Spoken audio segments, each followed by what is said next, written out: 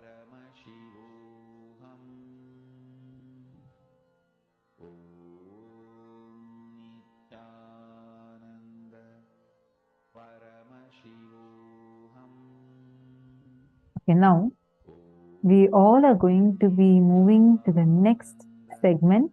See, today we are going to be working mainly on focusing on getting excellence, and not just getting success, but excellence, and through excellence getting success, conquering your life, learning the secret to be ever invincible, victorious.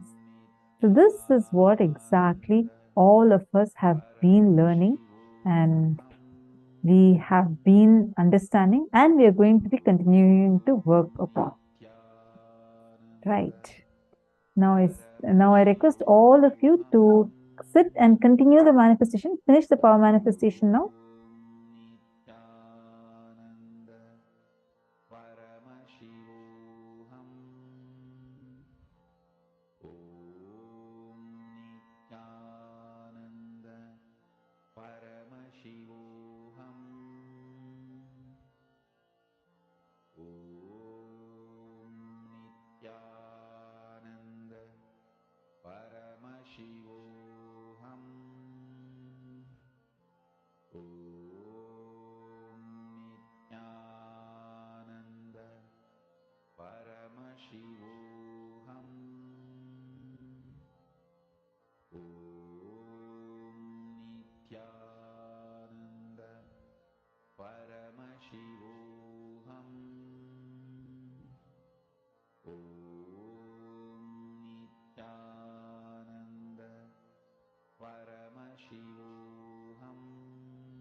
Mahamagya, spiritual lullaby for Samadhi, and Suprabhatam, wake up call, wake up song for Paramashivam. This Mahamagya is spiritual lullaby for you to fall into Samadhi. Suprabhatam, wake up song for Paramashiva to wake up in you. Just remember this one powerful cognition. This Mahamagya puts me in Samadhi. This is spiritual lullaby for Samadhi, and Suprabhatam, wake up song for Paramashiva in me. For Paramashiva to manifest. With this one spiritual powerful cognition, chant this Mahamagya.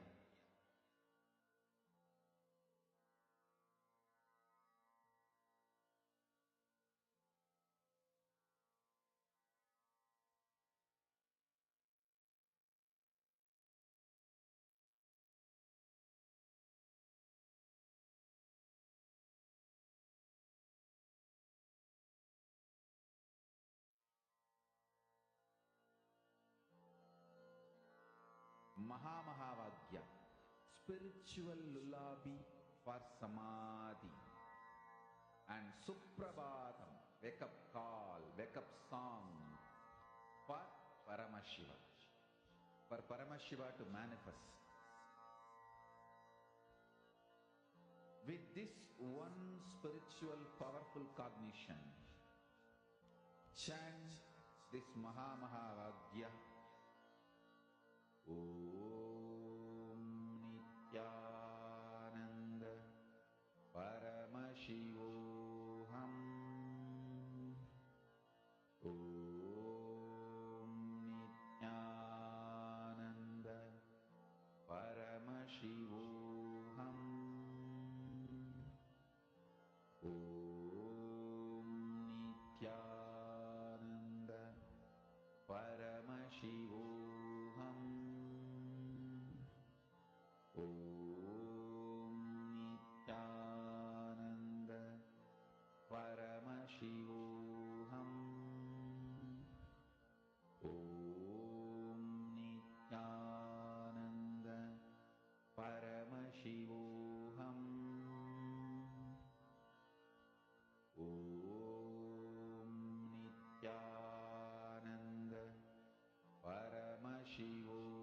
Paramashivoham.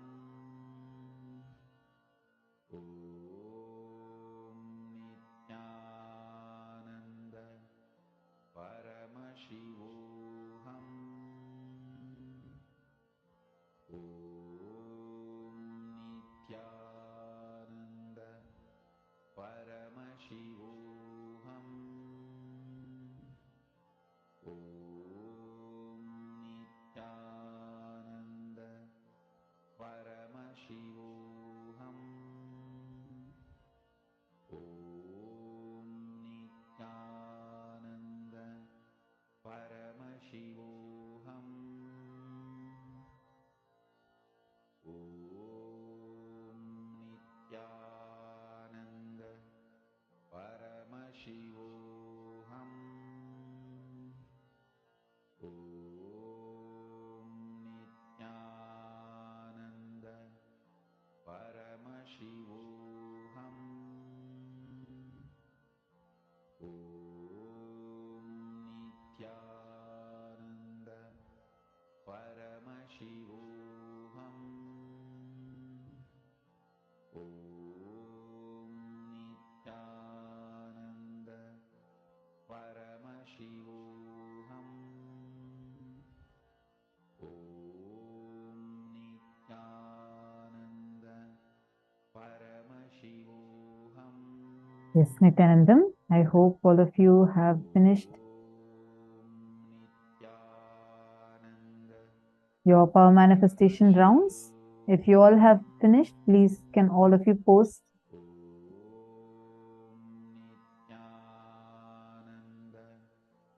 Take a moment and please post.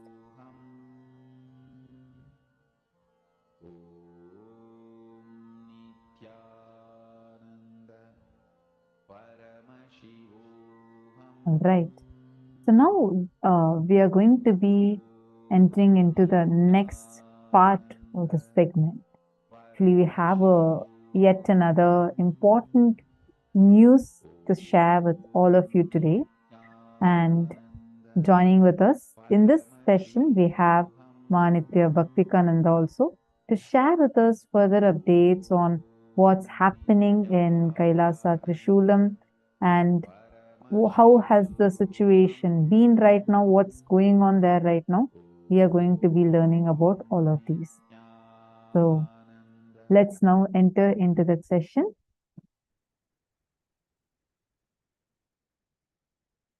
Nithyanandam, Nithya Bhaktikananda, thank you so much for joining us live here right now. Nithyanandamma. Yes.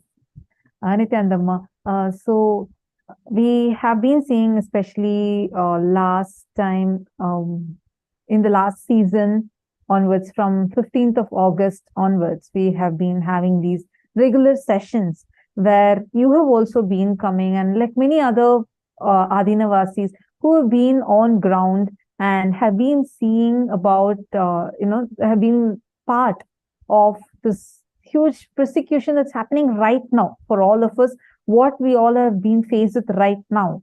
And many of you have been coming and sharing the live updates as it is happening and what are the steps Kailasa has been taking. So what's going on right now?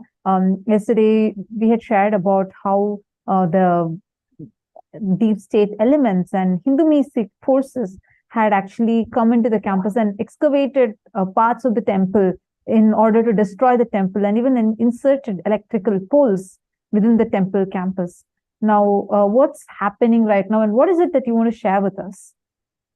Right, as we speak now, Ma, there is unlawful construction going on by the encroachers in Kailasa and Trishulam. As you know, about 3/4 of an acre they have encroached over the last years, the Hindu mystic elements. And now, in spite of a court order, they're expanding the encroachment, they're building larger buildings, which is very concerning, especially because they're not obeying court orders. And our sannyasis have shown them the court order, and they've given written requests, and they've approached the revenue authorities, the police, with what's going on the land, the unlawful construction. But till now, this issue has not been addressed by the authorities. Oh God. Okay. But now what exactly is happening is they are coming and like as even yesterday you had mentioned that it's a serious contempt of court, and that's what is going on. And yes. Right now, what is it becoming a situation for us now when an unlawful construction is happening there? What is happening to us, meaning like the Kailasavasis, as well as what is happening to our sannyasis and the whole of the ecosystem itself? We have the temple running there. The sannyasis are taking care of the temple. They're running the temple. Now, these Hindu mystic elements and anti-Hindu forces, their main aim is to somehow stop the temple activities and demolish the temple properties. They successfully demolished the Goshala. They drove out all the livestock. They beat and drove them all out. They demolished the compound wall now, and they demolished so many of our deities. So their main aim is to stop the whole temple activity that's going on there. So our sannyasis, that's the biggest challenge we're facing. Of course, everywhere where Bhagavan is running temples, where there are Hindu temples itself, the attack is on the temple. So our sannyasis, that is the biggest challenge for them now, how to protect the temple despite a court order. We thought we had a court order, so we were good, we could continue. But now it's a complete contempt of court order. So what is the line of protection to continue the temple services? That is the question facing the sannyasis today on the field. Most importantly, Maya, especially given the history of this group continuously attacking, unfortunately, that's the sad state today.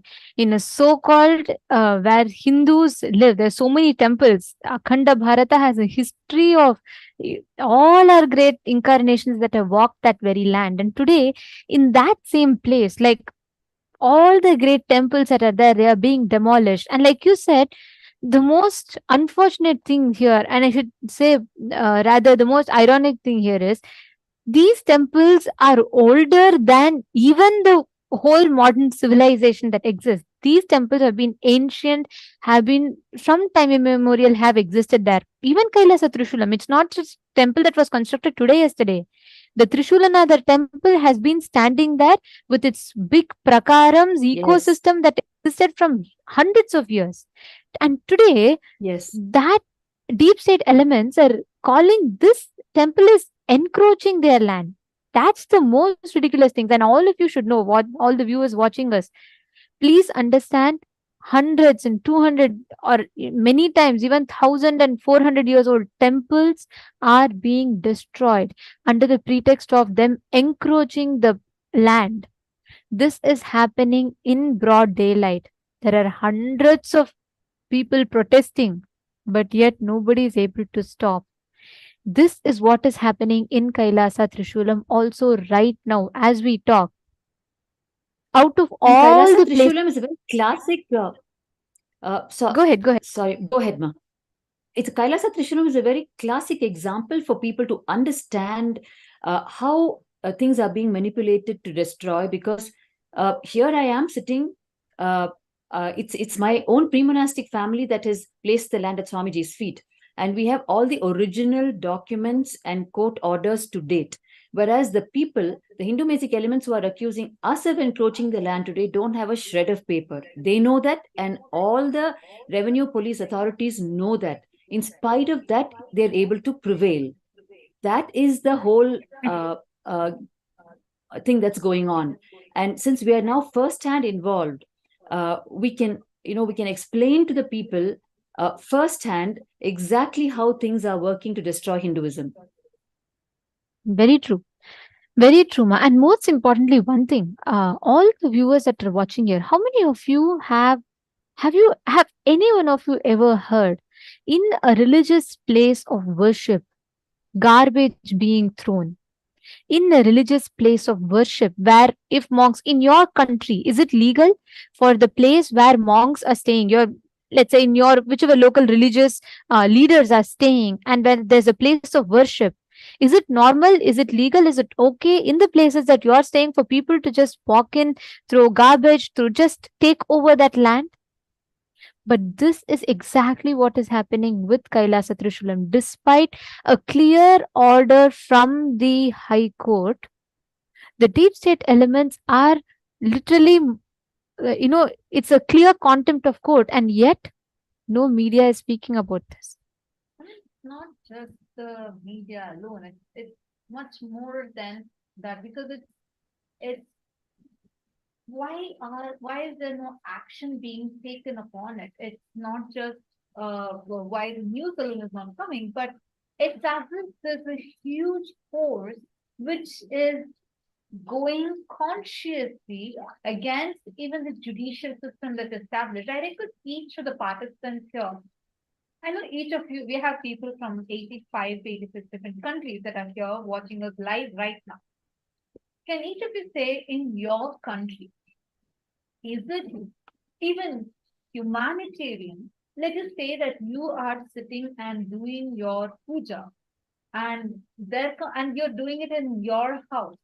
You're sitting in your puja room, you're worshipping in your house, and all of a sudden there's a whole someone just barges in and takes a huge can of garbage of their house and just dumps it right next to you in your puja room.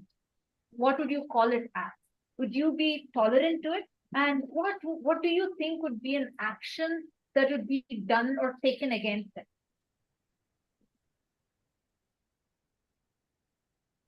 Ma, this kind I'm of so sorry.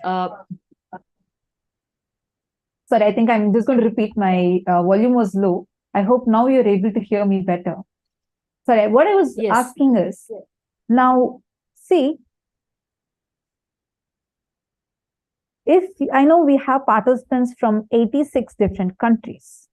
We have participants from 86 different countries, each of you from different backgrounds. Am I right? From different cultures, different walks of life. Each of you, all of us are here, and we are experiencing Hinduism. And now so many of us most of us here do daily pujas. In your house, when you're sitting inside your house, inside of your puja room, and you're doing puja, and suddenly someone gets a garbage can full of their house garbage and dumps it right next to you, what would you call it as? Or how would you react to it? What would be your response? No, I understand it might sound very absurd to ask this question, even, but unfortunately, this has been the situation for our sannyasis who are there in Kailasa Trishulam. Trespassing. And what would be the actions that would be taken against it? Madhyana's pillow, we have posted it as trespassing. Now, what do you think should be the action that is taken against it? I request all of you to share, because this is what is happening to our brothers, our sisters who are staying in Kailasa Trishulam, and it's our temple property, and this is what is happening to us right now. Ma, so while the participants are sharing, Ma, to detail more on the gory details of what has been going on in Trishulam ever since 2010, the land was given to Bhagavan. They drill holes in our compound wall and they divert their sewage water into our premises. Continuously, they subject us to living near their sewage water inside our premises. And not only that, we actually went and spoke to the local municipal corporation authorities, and we made them to place bins where they could put their trash. But in spite of us taking their effort and the bins coming into place for them, they still come and toss their trash into our premises over the compound wall. And now even the compound wall is demolished. So they just walk in from their homes and toss the trash inside the premises and go. Because the compound wall has also been demolished on the 15th of August. And not only that, when we do our puja, they send their children. Sorry, I just want to highlight here one thing. Like because what you're mentioning, it's something very important, I feel, because you're saying that we even took a step to go and reach out to the municipality to even keep a garbage can and arrange their sewage for them. I mean, come on, it's our temple campus. With what human authority? Forget about legality, forget about everything else. Even with the basic human values, how can someone come and do that? Like, I can't even imagine this. I can't really understand where we are sitting inside our temple and we are doing our worship, and they come, they drill holes in our compound wall and they break the compound wall. They direct their drainage water into ours and make it as a living hell. So these were all various different tactics. We are just starting to shed. This is not even the tip of the iceberg. What right now our sannyasis in Kailasa Trishulam are going through is something really unimaginable. Because right now, as we are talking, the attack is continuing. This is despite of the High Court order.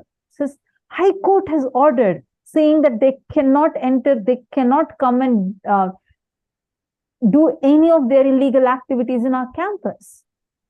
It's illegal. But I mean, how can they even do that? This is really shocking. In fact, Ma, after the court order was passed, the demolished compound wall is still just lying there like a huge debris. And now it's become an open ground without even a compound wall. Our sannyasis are living there. So the people are just using it as a ground to walk through. So there is there is only trespassing happening. There is the whole privacy for the sannyasis to live their lives while they're serving the people. I mean, everything has been robbed of us in Kailasa and Trishulam right now. Sorry, as you are talking, we have a question from Hongzu. She's asking, have you reported this to the police and all the medias? What's their response? Yes, actually, I want to tell you, Ma, we have filed cases, and maybe Ma Niti Bhaktikananda, maybe do you want to shed more light on this? What are the cases? Have we filed cases? What has been our response to it?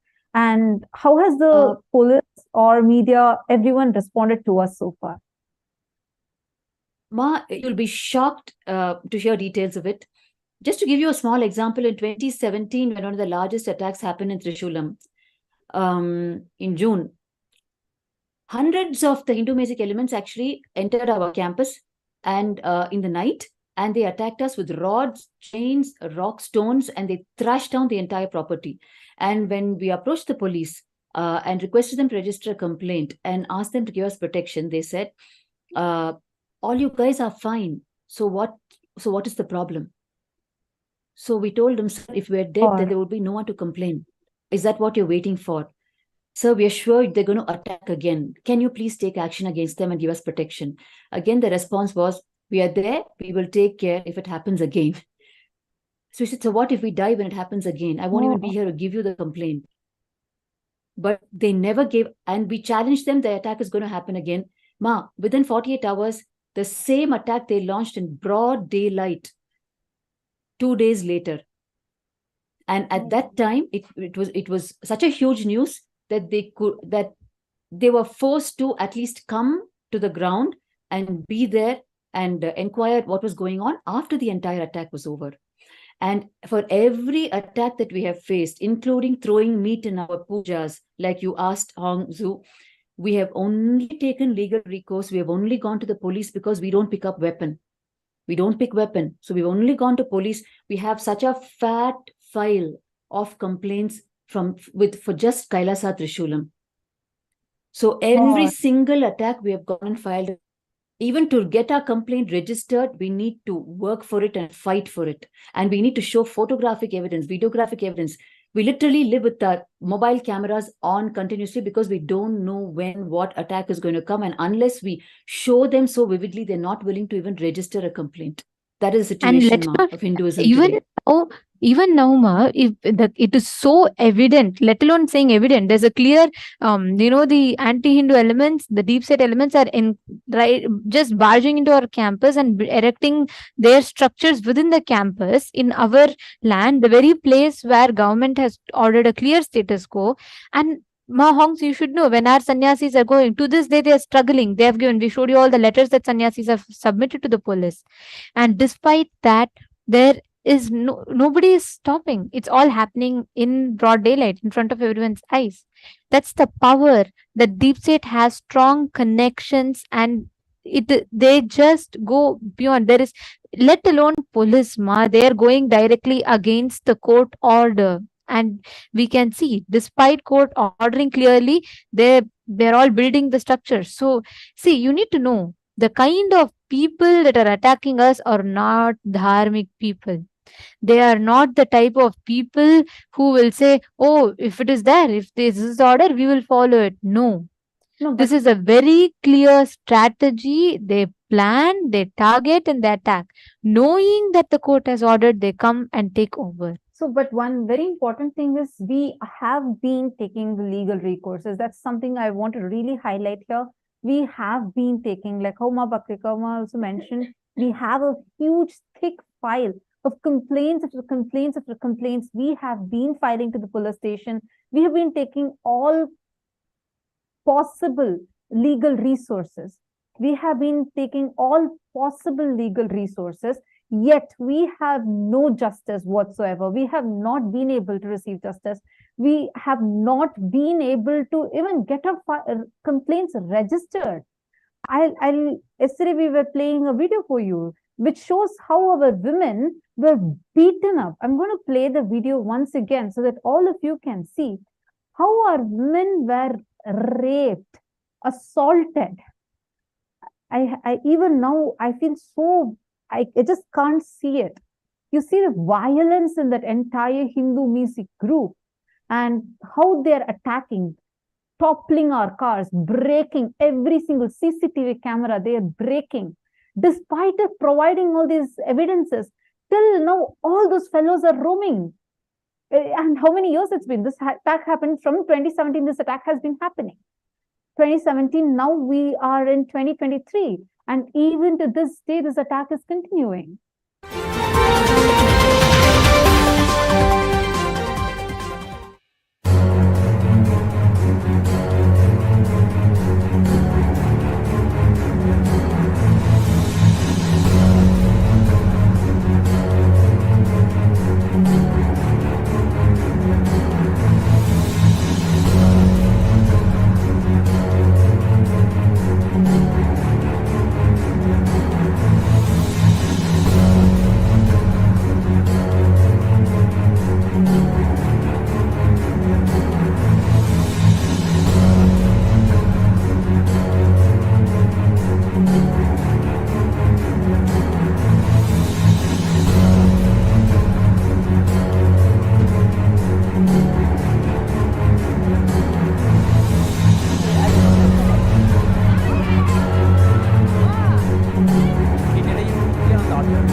This is happening in broad daylight.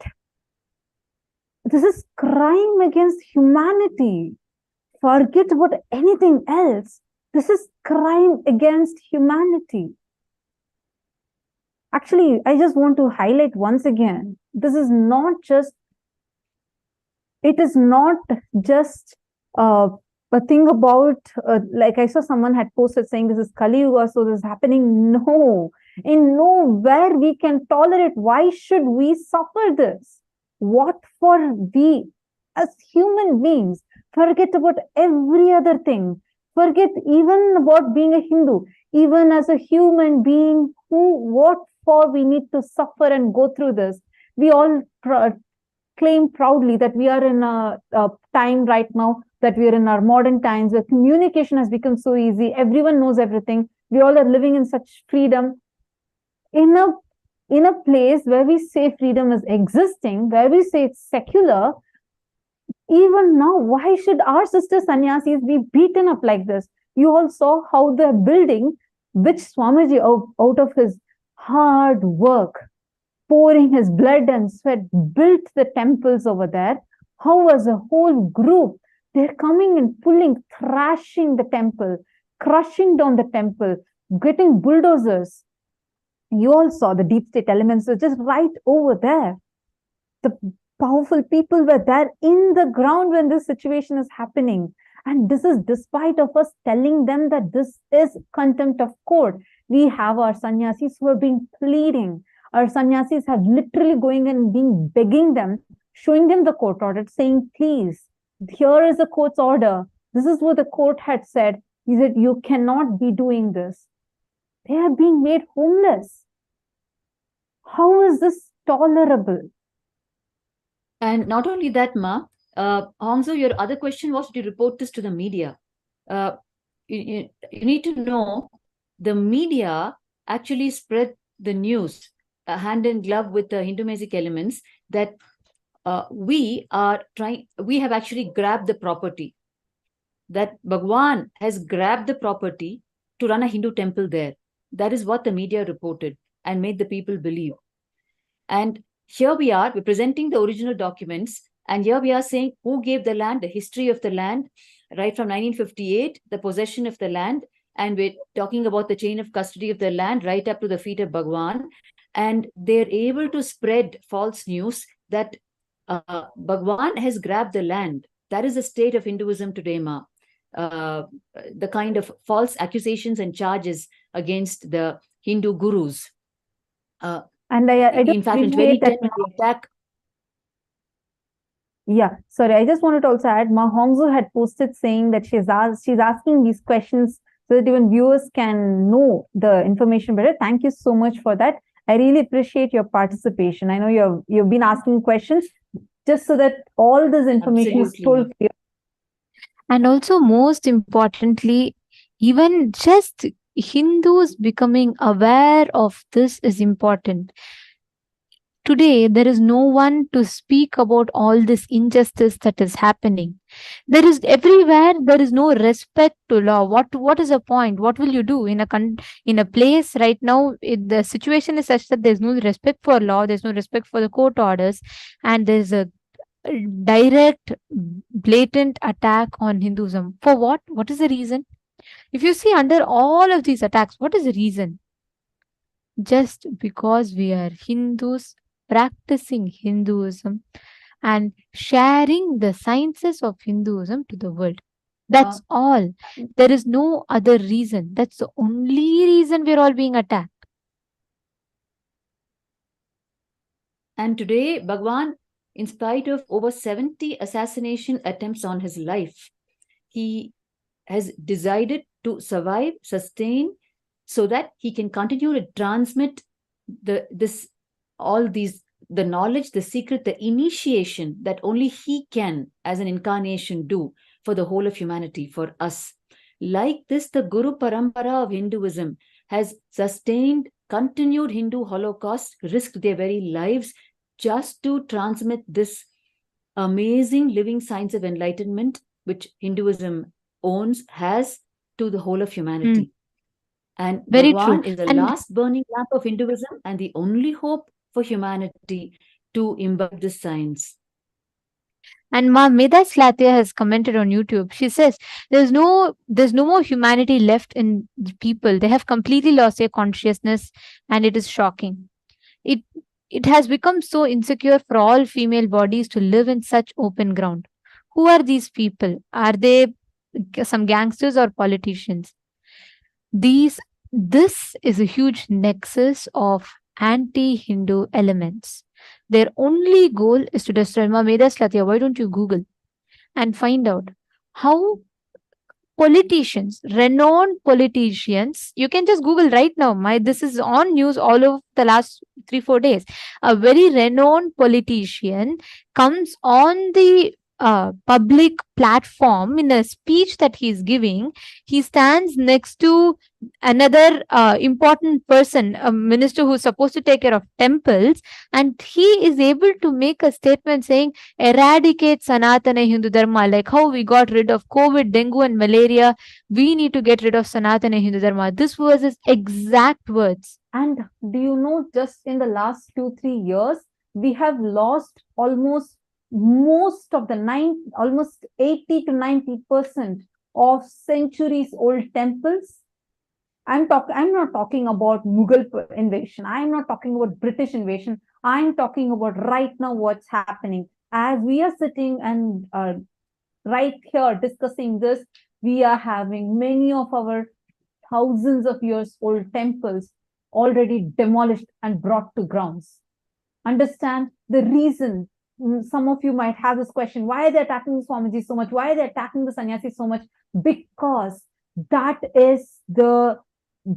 they know, unfortunately, even before the Hindus realized, the anti-Hindu forces, Hindu mystic elements, the deep state forces have clearly realized and understood that except for Swamiji, there is no one else for Hinduism, absolutely no one else, no other hope for Hinduism. They know that Swamiji is the only last burning lamp for Hinduism. Understand? Take a moment. You all can Google and see. Just Google eradicating Hinduism news. You would know what we are talking about. Just try Googling and seeing, because these statements, we are not talking about even 10 years before. We are talking about what happened 2-3 days before.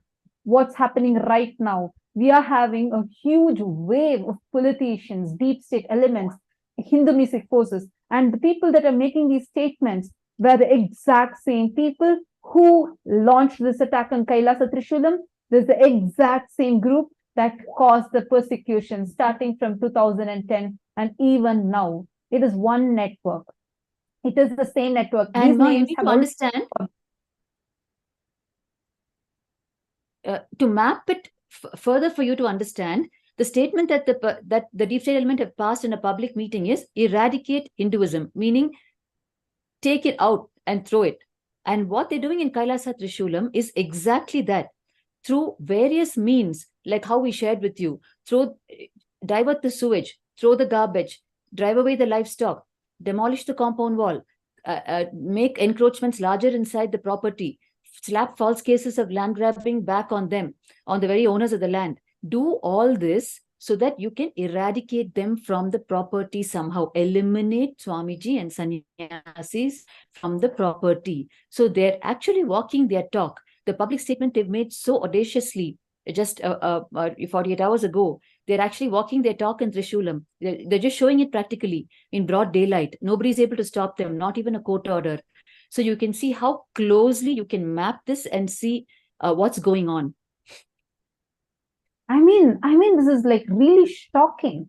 I see some more comments that are coming. Krista Hetman is asking, can we bring the sannyasis, at least a female, to safety? Yes, Swamiji has already taken those steps, and do not worry. Swamiji is doing his best, taking care. Why do you think? Actually, Bhaktika Ma, who is right here with us, she was part of the attack when the attack had happened in 2017. She was there in the campus. The visual clipping that we showed you in between, where the female sannyasis, like we saw, like their living containers were being stoned and people were dragged out. The sannyasis were beaten up and thrashed. We saw the visuals now, right?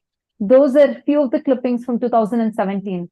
Ma Bhaktika was there in that at that time. See, I think Bhaktikama, you should probably explain. See, despite of going through those attacks, there is something that's making you stay strong and be there, continuing to be as a sannyasi, right? Because Swamiji has never ever left us all in any dangerous situations, because the Tyaga that Swamiji does, like Ma Krista, I understand your concern. That's the only reason I just want to take your question to address it, because even despite of the attacks, despite of what's happening, this is crime against humanity that is happening to us right now. This is in no way acceptable, no way tolerable. No one should even tolerate it. How can anyone be okay with it in this century? But despite of all of these, Swamiji takes all these arrows on himself and protects even the sannyasis that are there, which is what is making every sannyasi, even after they go through these attacks, even after they go through this persecution, to stay strong, stay rooted, and stand up for Hinduism. So do not worry, every sannyasi, Swamiji takes care. So, but we cannot be okay with this kind of inhumane cruelty that's going on right now. How can we, what for we need to go through? And this is not just one place. This has been a multi-pronged attack. Same thing happened in Pavarkundra, in Tiruvannamalai. Same thing happened in the 4 months. Or the exact same thing happened in Kashi, Kailasa Kashi. Everywhere, all our Adinams, Kashi Sarvagnya Peetham was razed to grounds. They got bulldozers illegally and demolished the building. In fact, and same thing happened in Adi Kailasa, Bangalore. Yes, right. In every place, this is what happened. This is the same thing that happened even in 2019 in Gujarat, when they razed down the entire Yogini Sarvagnya Peetham to ground. Exactly. And it was even every single time, it is just blatant, outrightly against the laws, against what laws, humanity, every possible thing. See, we all need to know one thing. When there's a certain limit, a line, or a border, I would say, beyond that, there is no use of any explanation, you trying to be dharmic, you trying to be explaining, you even trying to go back plead, nothing helps. That is a level that for us it has been happening right now. Because just look at this. Swamiji, from the time Swamiji started his mission, he's only doing one thing: serving the humanity. Doing Annadan, free education, even Kailasa Trishulam. What is happening? It is not some, it's not like some private villa that is being built there. It's a temple, and where people are being served, that community around is being benefited. But they are being attacked. Today, we all celebrate one movie that even promotes violence, which will make 200, 300 crores in box office. All of us celebrate. We all be a part of it. Then media and news speak so much about it. But sannyasis who have dedicated their whole life for the service of humanity, and an avatar who has come down to just give himself for humanity, they are being attacked and persecuted. Nobody is speaking about this. Why? Understand. Okay, I have another question. Diana Spilo is asking, they are doing it because they can. You must think of another way. Forget the laws. I just want to tell you one thing, Ma. Even when Swamiji faced the worst torture, physical torture, when Swamiji physically was abused, tortured, put in prison, made to starve illegally, throughout the time, Swamiji said, I will not give up on being dharmic. I will not stop being legal. I will do my best and be legal. I will never do anything that is not dharmic. But one solution is there, Diana, which is, that is the reason why Kailasa is needed right now. In every state of all the places where you think Hindus are majority, Google and see right now as I'm talking, How many Hindus, anybody that is even voicing for Hinduism, who is even saying that I want to be a Hindu, are being butchered. There's a huge group that is just like mindlessly butchering Hindus, even if they say or support for Hinduism. It is not a joke. This is not a joke. So what Swamiji is going through is literally a hologram of the whole Hindu Holocaust Swamiji is facing right now, which is the reason we need a sovereign nation. We need a sovereign nation, like how there is a Jewish nation for the Jews, Islamic nations for Islam, Christian nations for Christianity. We need a Hindu nation. We are 2 billion in number, yet our own brothers, our own sisters, mothers, every one of them are being abused, attacked, butchered, mindlessly being killed. What for we need to go through this? Why on earth should anyone, any human being go through this? There is only one thing that can happen, that can protect this, that can prevent this.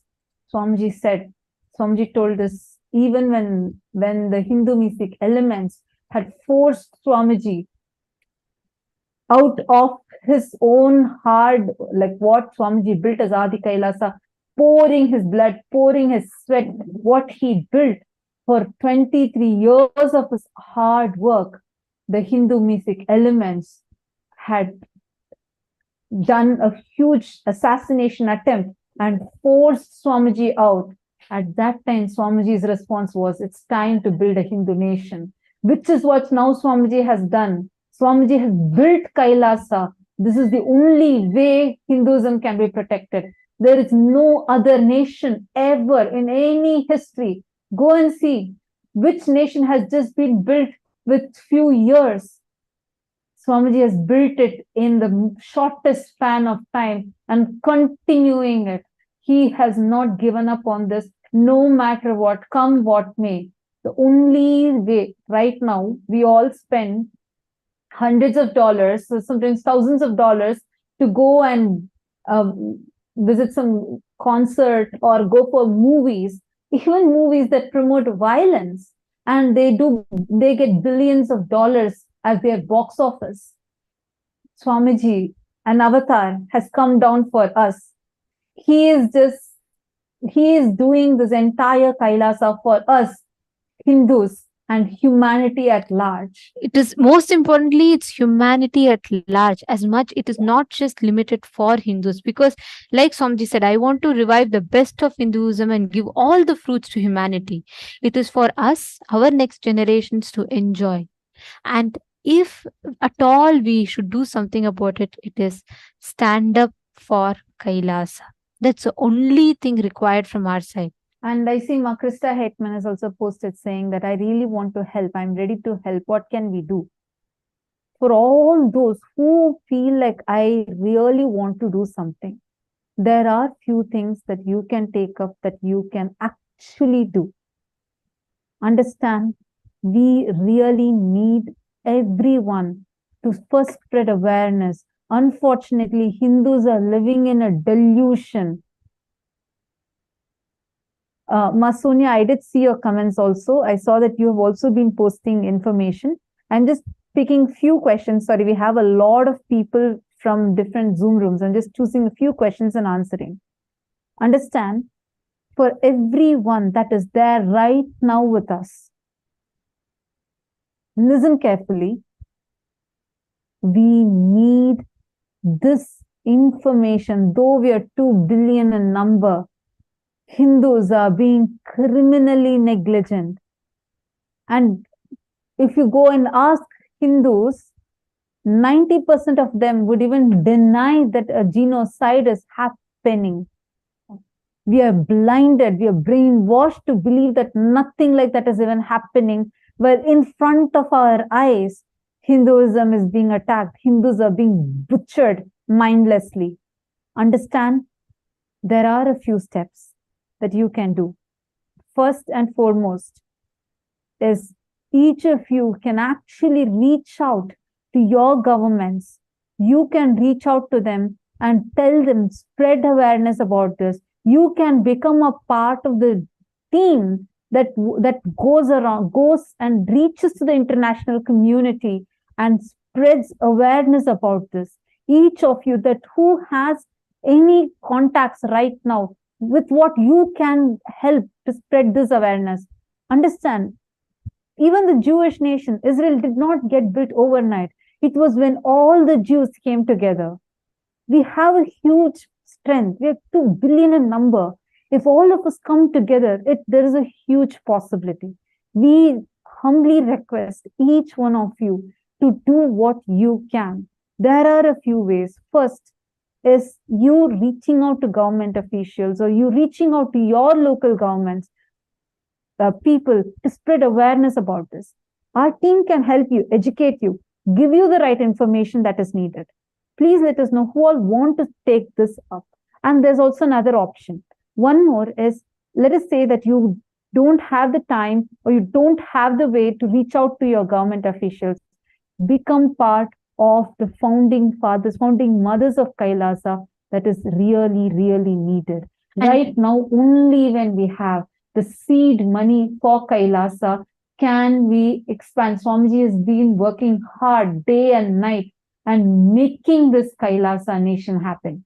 He is doing this despite of what we also right now. Actually, today, when Swamiji, just before Swamiji came for the darshan, we had an attack launched in the Trishulam Madinam. And that's what happened, like when just some time before the darshan. Swamiji said, even despite the attacks happening, I am not going to stop my work. I will not stop no matter what comes. Swamiji came and gave us all the darshan. No matter, even the technical glitches came, he did not stop. He came, he made sure he gives us a darshan. Understand, this is the sacrifice the Avatar is doing for us. That is his commitment, his dedication towards humanity. Not just coming today, despite of all these attacks, never once Swamiji complained, I can't come. I don't want to give this to the people who are attacking me. I don't want to do anything for humanity. Swamiji always has that choice, but never once Swamiji has even, let alone choosing it, Swamiji's never even given us a hint of that feeling. Swamiji's only response has been contribute, contribute, and contribute. If today we're all benefiting from Hinduism, it is this one being's sacrifice. It is this one being's tyaga that we are all benefiting from. The only thing we can do to bring a difference is we as Hindus feeling responsible for this, standing up for this, sharing the truth to the world, for all that our Hindu brothers and sisters are going through, and Swamiji standing up as a voice for all of them by himself.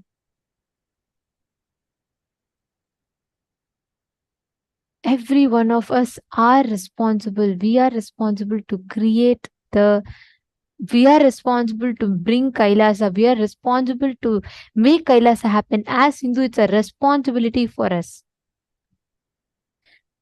NR Sabothan Jaya has posted, most weird thing, UN recognized the continuous abuse and attacks done by the anti-Hindu elements. But one of the most corrupt media in world, according to survey done in the Indian media, even channels like Bhagavān trash on Swamiji and his mission and called that UN got deceived. Indian media is retarded and the anti-Hindu forces have deep pockets and huge influence. I just want to tell NR Sabothan Jaya, we all need to know that all the medias, everything, the narrative is all governed by, influenced by deep state elements. So at the root of it, whether you take the media apparatus or whether you take the justice apparatus or whether you take any other different institutions, at the end of it, there's just one power center behind all of this. It is not to blame the government, it is not to blame any individual or any individual sector, but it is, end of the day, the deep state that is behind all of these actively working using these different apparatus to, to give a multi-pronged attack. We need to know that what we see in the news is not as simple or as not as straightforward, because every single, if you see all the news channels, one whole uh, set of news channels, all of them will publish the exact same type of news at the exact same time. How? Their narrative is all governed by the same deep state elements behind. There are barely a few media channels. Any media channels try speaking the truth, they will be suppressed and they will be sidelined. There are some good media channels that at least try to convey the truth, but look at their status. Their news is never popularized. Their news is never shared. Their news is never spread. We are all thinking we are all, social animals living, in a very good society where we can opinion, we can voice out, and we're evolving towards freedom. But that's the delusion that we've been given. Right from the next post that you see on your Instagram, right from the next purchase you make on Amazon, every single thing, we are living in a time where each of this is tracked, traced, governed by certain elements. That is the most unfortunate thing today that all of us are facing. So we all need to be aware that it is active conspiracy by the deep state elements that is responsible for the situation today. But we as Hindus, we have a choice. We can decide to voice, we can decide to bring this out to people. If we stand together, if we establish Kailasa, all the attacks what Swamiji is going through will end with this generation. Our future generation can experience Hinduism as it is, without any kind of fear, any kind of fear of being attacked. We as Hindus are responsible to give ourselves a good future, our next generation a good future. Every one of you who feel you want to do something, stand up for Kailasa. That's the way you can become a part. Whether it is you sharing your time, whether it is you sharing your treasure, whether it is you sharing your talent, decide to stand up. If you can, become a sannyasi. If you have that time, if you're ready to dedicate your life, you want to be a part, become a sannyasi. I request all of you first, can each of you take a few minutes? I know many of you, I see the people that are feeling like, because this is not something normal. This is not that anybody is supposed to even go through, but this is what we are going through. How many of you here really want to do something, and what do you think you can do from your side? How many of you are there who say that I have some contacts, I can definitely reach out to these people, I can definitely ask for help, because this time, the time is very, very, very crucial. And the people that are ready for dedicating your time, you say that I have my time, I want to give my time to Kailasa, and let us see how we can fix it. And I want to do the best I can. I want to really support it.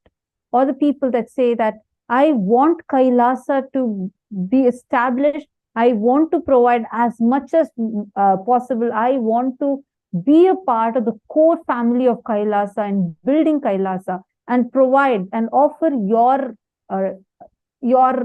money. Like, you can become a part of serving a Pita. Who each of you can post what exactly you want to do. What is it that you are feeling when you listen to this? See, as you're talking, it's extremely painful for us, because this is what Swamiji is going through. And in spite of going through this, he is making himself available for all of us. I request each one of you to post, what do you feel? Take a few minutes and please post in the chat. In what way do you think you can help the situation or be a part of really do something? I request everyone to post it in the Zoom chat.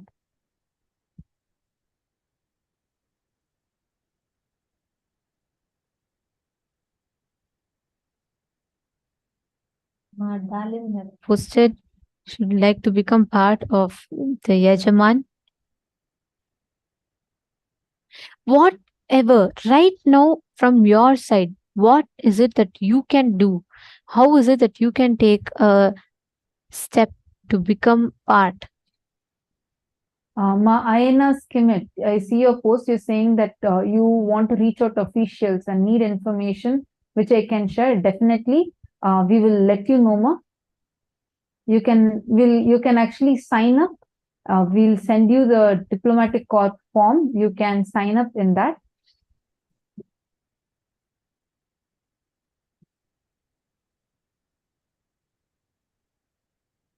Okay, see many of you who want to spread this awareness. So now I request all of you, you all can actually sign up, and each of you can. Susan Solander is working on SJP Karta. That's wonderful. Wonderful. Actually, if you all know anyone, even if you know some contact, let us say that you are not right now economically capable, but you have your friends, you have people who you think you can talk to, explain them the situation, and make them part of Kailasa. You can let us know that also. In whichever way, we understand we are in a situation which needs all of us to come together. It needs all of us to come together. All of us need to be a part of it.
Nithyananda, We have a now overwhelming response from all of you. See so many of you that have been signing up. We are seeing that many of you are signing up. Whoever have signed up for SJP, understand it's a real necessity. And Swamiji has just said, if you have intention, Swamiji will shower and make it happen. Honestly, you don't even need to have any kind of economical background. We have people that were just driving trucks and barely had enough for their meals today who have become SJP Yajamans. I'm not joking. It's not your economic background. It is the intention that you have. Whoever has an intention, you can become a Sarvanyapita Yajaman today. Sarvanyapita Yajaman, Sarvanyapita Karta. It is all about manifesting it.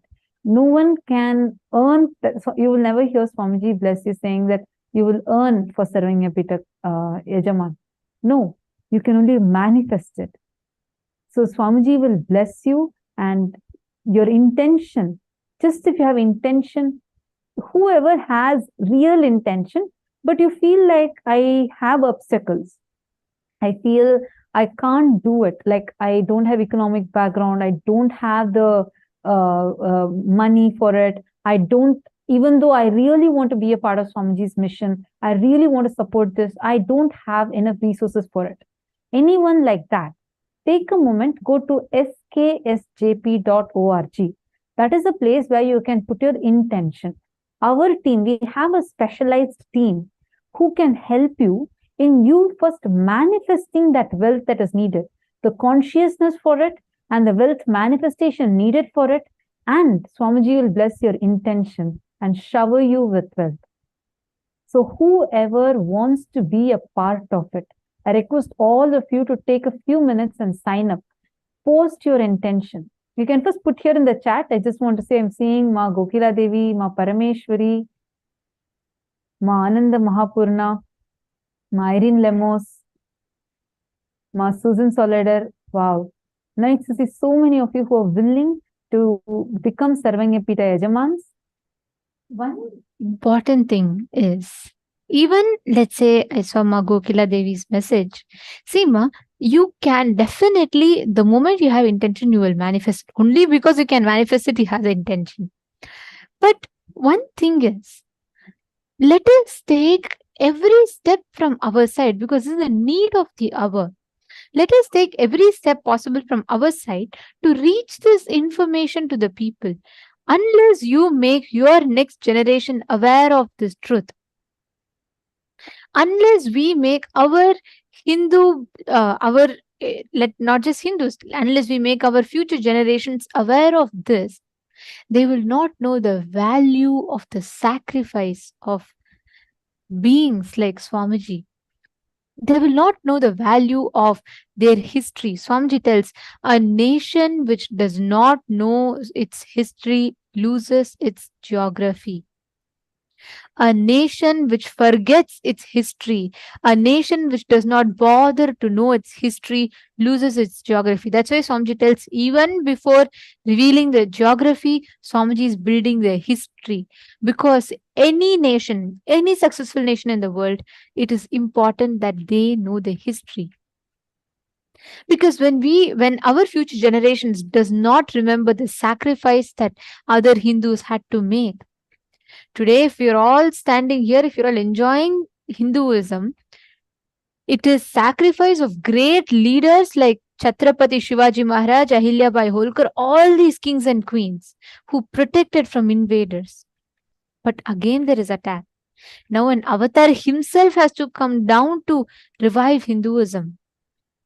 But unless our future generation knows this, it is of no use for us to, there is again, after we build, after a few generations down the lane, there are going to be attacks. The only solution for this, or one of the most important aspects for this, is to make our future generations aware, to make the Hindu youth aware of what is the Hindu history. And not only And that, Ma, that it is the is most why- auspicious time. It is the most auspicious juncture for the whole of humanity to jump in and support Hinduism, because the avatar himself has come down. Because Paramashiva himself has come down, it is the most auspicious juncture for anyone who wants the revival of Hinduism to jump in and do their bit. Because whatever it is, the Dhamma is going to win. The avatar is the cosmic principle himself in human form. And the Hindu Dhamma means the teachings. The teachings are the cosmic principles themselves. So the cosmic principle has taken a human form and come and reviving the cosmic principle as the law of life, teaching through the very Paramashivoham program, all the cosmic principles. So the revival is at its most auspicious juncture with the avatar himself spearheading it. So this is the best time for us to be part of it. I still remember, if you ask me what my sweetest moment of life is, my sweetest moment of life is, today we're talking about attack in KAILASA and Trishulam, yes, but I know I've immortalized the property by placing it at the feet of Bhagavan. It's going to be there forever serving humanity. And I'm going to be proud of it forever. If I had built a house there, probably one family would have enjoyed it. But now I know I have immortalized the property. It's going to be there forever serving humanity. The best thing you can do is to immortalize yourself, immortalize all your property, place it at the feet of Paramashiva. It will be there forever till the sun and moon is there serving the people. And one of the other sweet moments of my life is, I'm from my pre-monastic community is the Nagaratar community. They have this tradition of gathering, collecting items for your child the moment the child is born, especially when it's a girl child. So my pre-monastic mother actually had a huge trousseau for my marriage ceremony. So then when I decided to jump into sannyas, so I told, it was one of the sweetest happenings in my life, where I traveled to my native village, Chettinad, and then went along with my pre-monastic mother. I had taken on sannyas by then. I went along with her, and we pulled out the entire wedding trousseau she had collected for me. They have it, it's a huge variety actually. And then we hired a truck, and then I personally stood there, loaded the entire truck with the entire whatever she had appropriated for me, and it was so fulfilling for her, so fulfilling for me. And then I went along with the truck to Adi KAILASA and then placed it at Swamiji's feet, and it was so sweet, the whole moment. It's like, this is all I have. I'm placing it at the feet of Paramashiva, and what do I get back in return? Paramashiva himself, as mother, father, friend, everything, as God himself. And then whatever I want to do in life, he does it for me. It will be forever the sweetest moment in my life, Ma. So we need to understand that this is the most auspicious time for the revival of this huge science, which is important for each one of us, whoever we may be, class, creed, gender, country, community, doesn't matter. Hinduism is not a religion. It is a science. It is the ultimate living enlightenment science, which actually has been saving planet Earth all this while. Like how each country is known to produce a particular thing and give it to the rest of the world. Hinduism is known for this secret science of living enlightenment. It's the source of all incarnations and enlightened masters. That is why people travel to India to touch base with their own roots. They know they can find their soul only in India. That science is kept alive only by the Guru Parampara and incarnations who have landed time and again. So this is the most auspicious juncture to immortalize yourself and to raise from all our gross level desires and our gross level, whatever we feel as us, and touch base with our higher identity when Paramashiva himself is spearheading the whole thing. Actually, what you told brings us to a very important aspect. See, you recognize, like, it's a beautiful blessing for you. You met Swamiji at a very young age. You recognize the importance and you've dedicated your whole life. Now, the next 7 generations down the lane in your family, in your pre-monastic family, will remember and they will know the value. But unfortunately, today, most of the Hindu youth themselves do not know what is happening to Hinduism. Unless we, every one of us sitting here, we as Hindus, unless we take the responsibility, there is no way we can give this awareness to our future generations. And unless our future generation learns, there is no way we can keep Hinduism, going on forever. Every time there's been enlightened beings, masters who have sacrificed their lives to protect Hinduism. Like right now, Swamiji is sacrificing his whole life to keep Hinduism alive. Now, it is our responsibility to teach. Swamiji tells that the Hindu youth are right now like hanging roots of the banyan tree. It's only a load to Veda Mata. Only when these roots get grounded, they'll become a strength. They will give birth to the next trees. Veda Mata is having too many hanging roots. It is time that we Hindus, we spread awareness to our next generation, teaching them what is this science and why is it so important to know this science. This greater science called Hinduism needs to be kept alive and needs to be taught to the next generation. In fact, Bhagavan, actually today we had the Kalpataru happening in the Los Angeles KAILASA. The anniversary of Los Angeles KAILASA, when it happened earlier this year, Bhagavan actually on that occasion, when he gave his presidential address, he mentioned this very point. He said, because we have not spread the Phalashruti, the benefit of Hinduism, like in Hinduism, every single thing that you do has a Phalashruti, a benefit. That benefit is directly linked to your superconscious growth and breakthrough, because the only agenda of Hinduism is your superconscious living as Paramashiva himself, because that is what is going to give you everything you want, material showering, inner world showering, everything. That's a richest life, most royal life. So Bhagavan said, if we stop singing the Phalashruti of Hinduism, let us start spreading the Phalashruti of Hinduism. Only then you will explain to the people why Hinduism is needed for the whole of humanity, why the whole of humanity has to work to preserve Hinduism. It is not just the struggle of the incarnation or just a Hindu. The entire humanity needs Hinduism.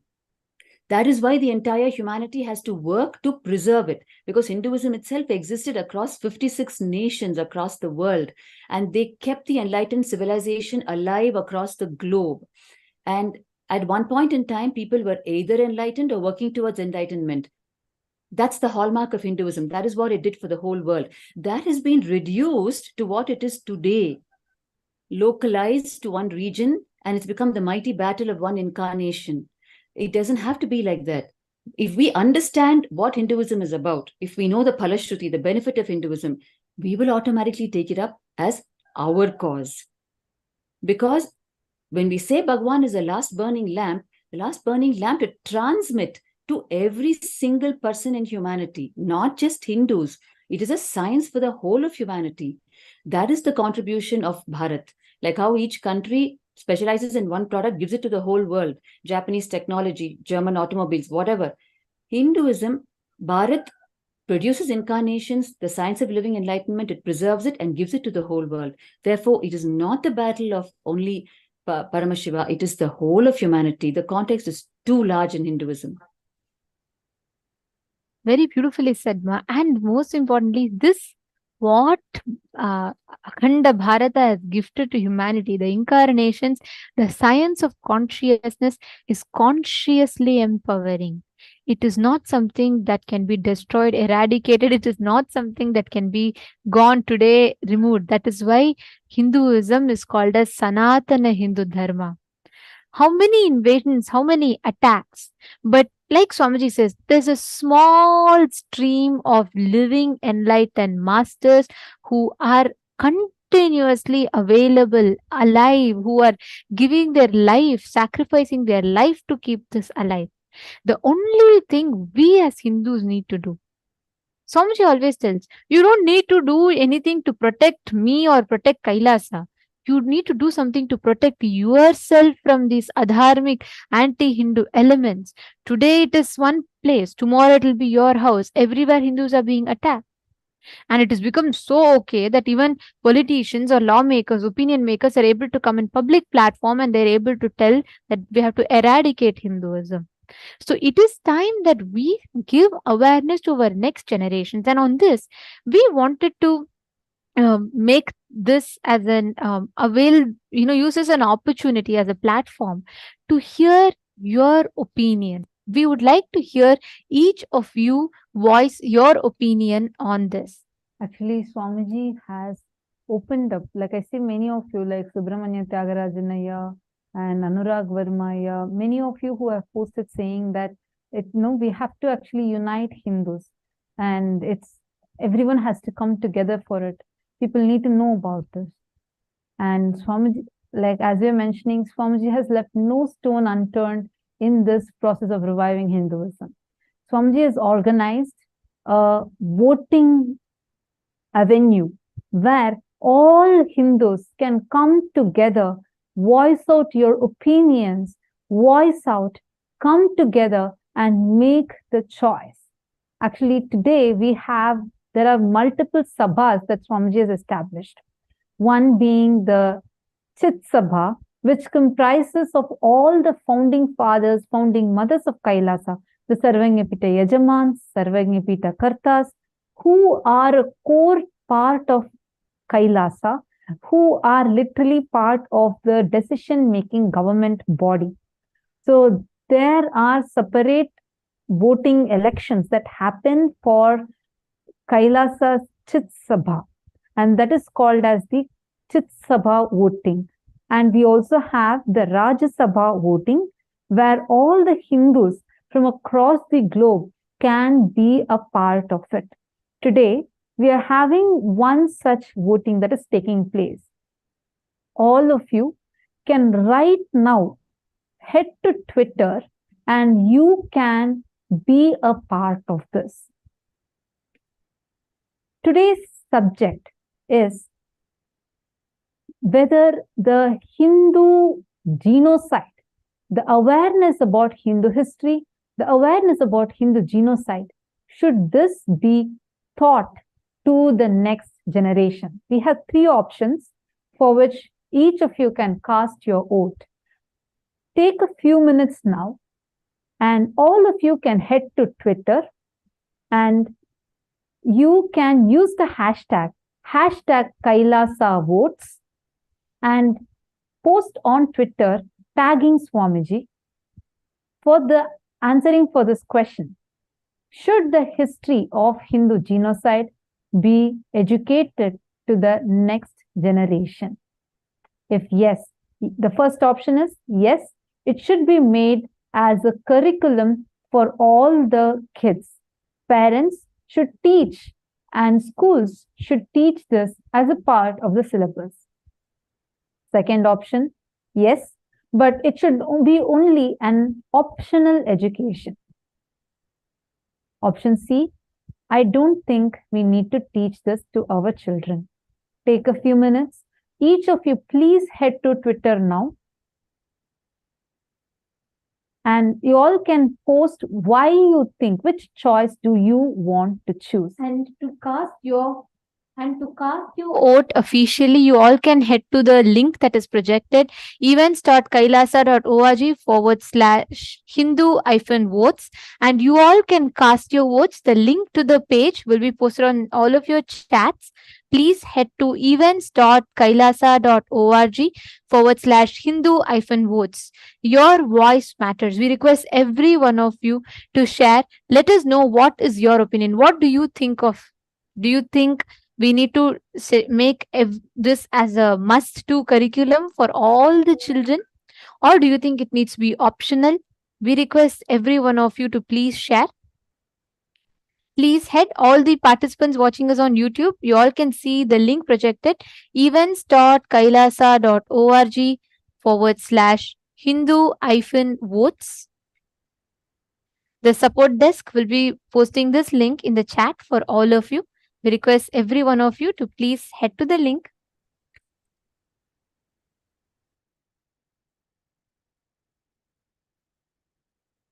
I request all of Yes. you to take a few minutes now.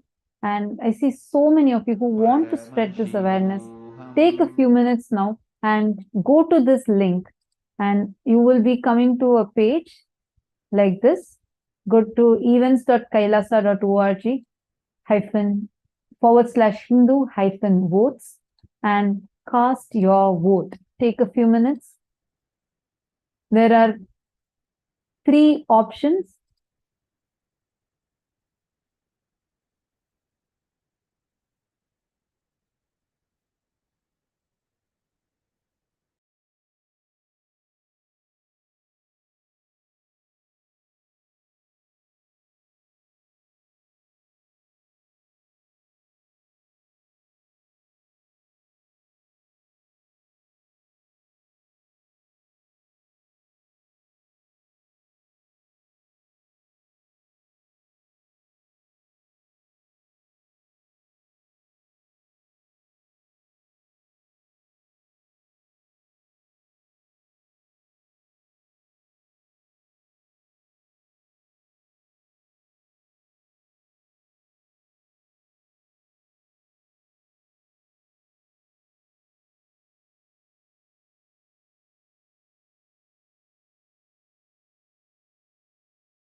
Yes.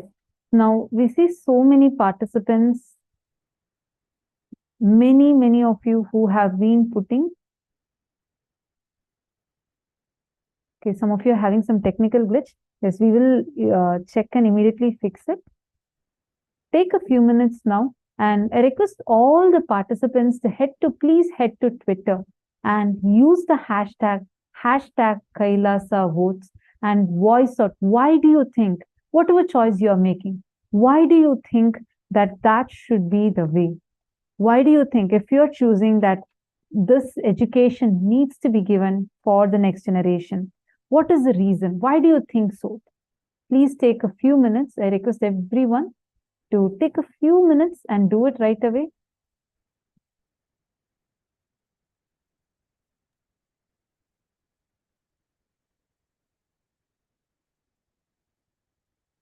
Use the hashtag Kailasa votes.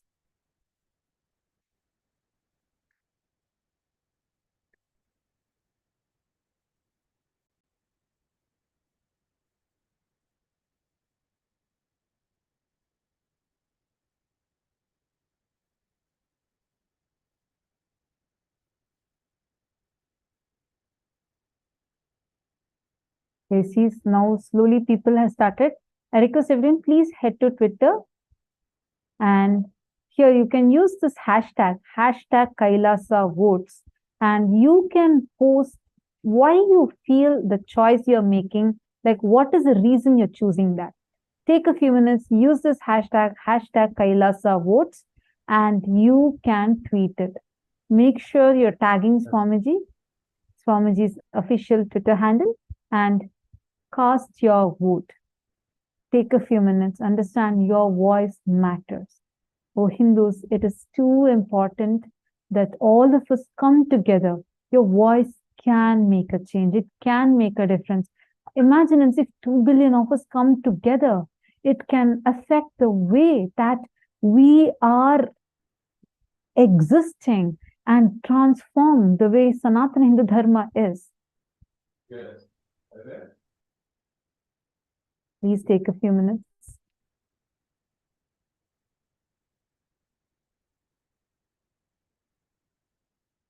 You all can just go to your Twitter, and on your Twitter handle, type hashtag Kailasa votes and tag Swamiji's Twitter handle. Just type at Shri, you'll get the option. So Kailasa as SPH Nithyananda Paramashivam, which is also as at Shri Nithyananda. Just click that and then type which is the option you're choosing. For example, you can say, I am voting for option A as I feel strongly that this education of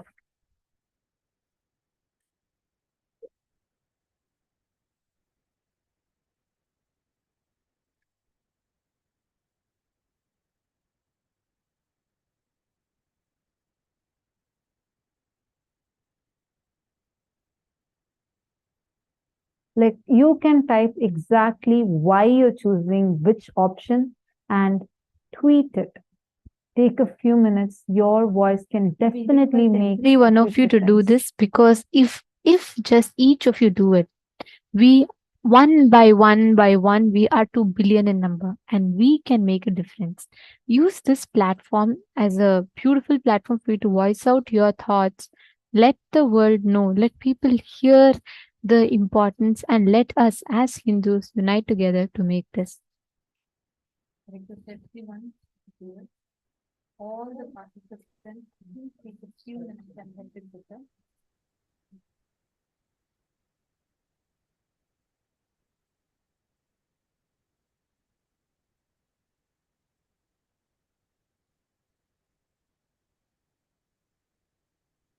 Please take a few minutes. You all just need to head to Twitter. I'm going to be projecting this for a few minutes so all of you understand and that. Just use this hash symbol, and whatever word you type will become the hashtag. So just put the hash symbol and put Kailasa vote. Click the space bar If it is turning blue, that means yours has been recognized as a hashtag. Same way, click that at symbol, at the rate symbol, and type Sri Nithyananda. Immediately you will be prompted from the Twitter. That means the Twitter is recognizing that you are tagging Swamiji Dharma. And once you do these two steps, then type which option you're choosing and why you're choosing that option. Request everyone to do it.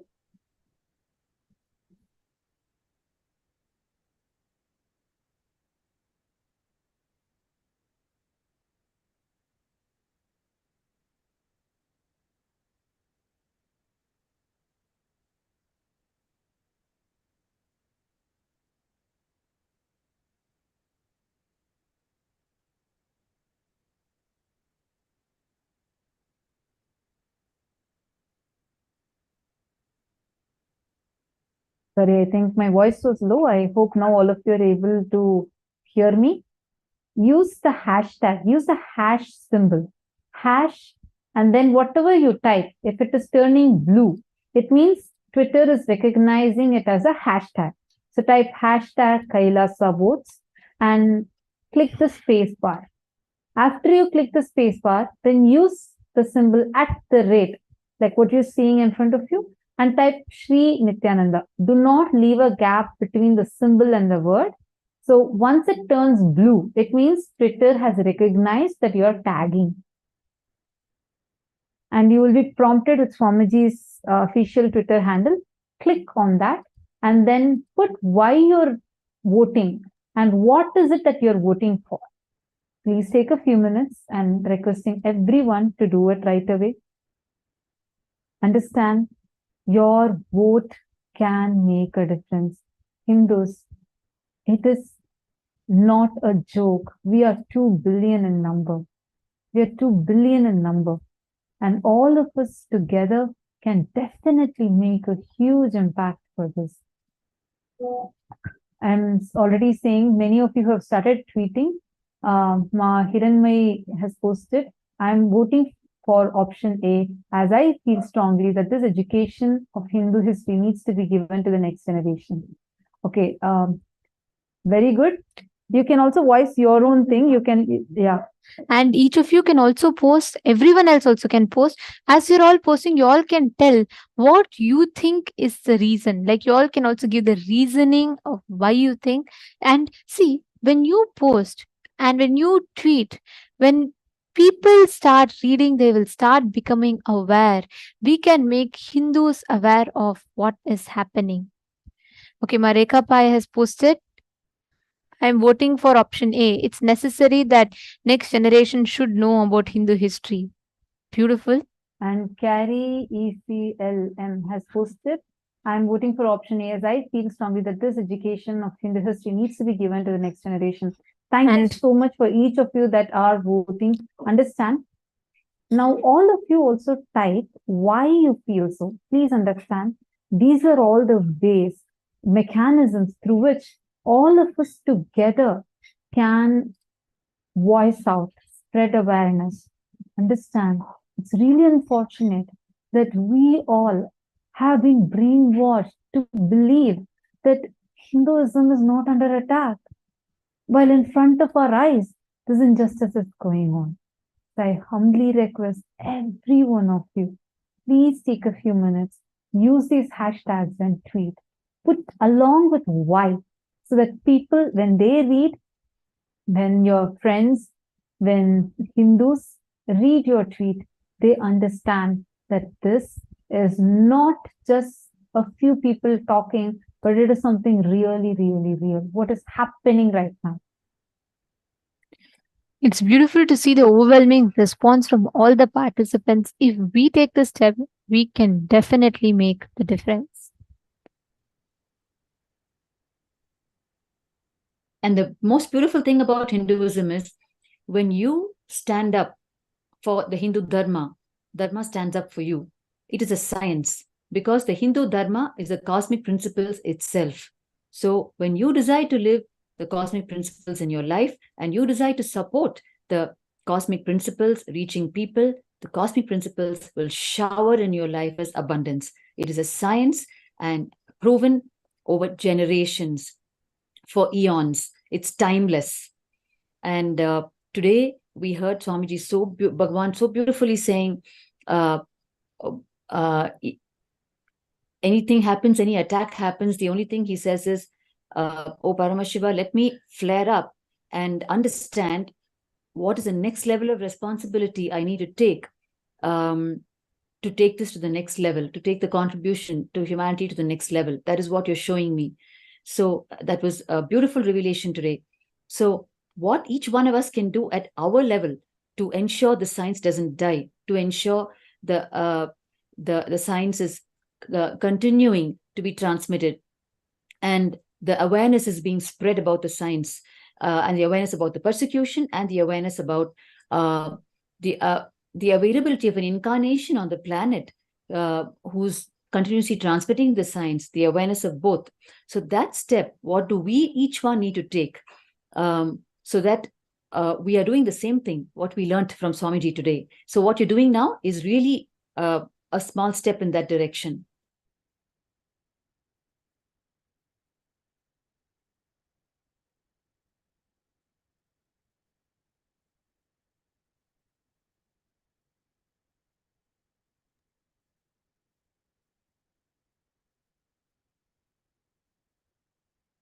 Who are posting, and that's beautiful. And don't worry, some of you, I think all of you are going and voting. That's beautiful. It's a small error. I think the website is at this moment not able to handle the overwhelming response, so we are facing a small lag.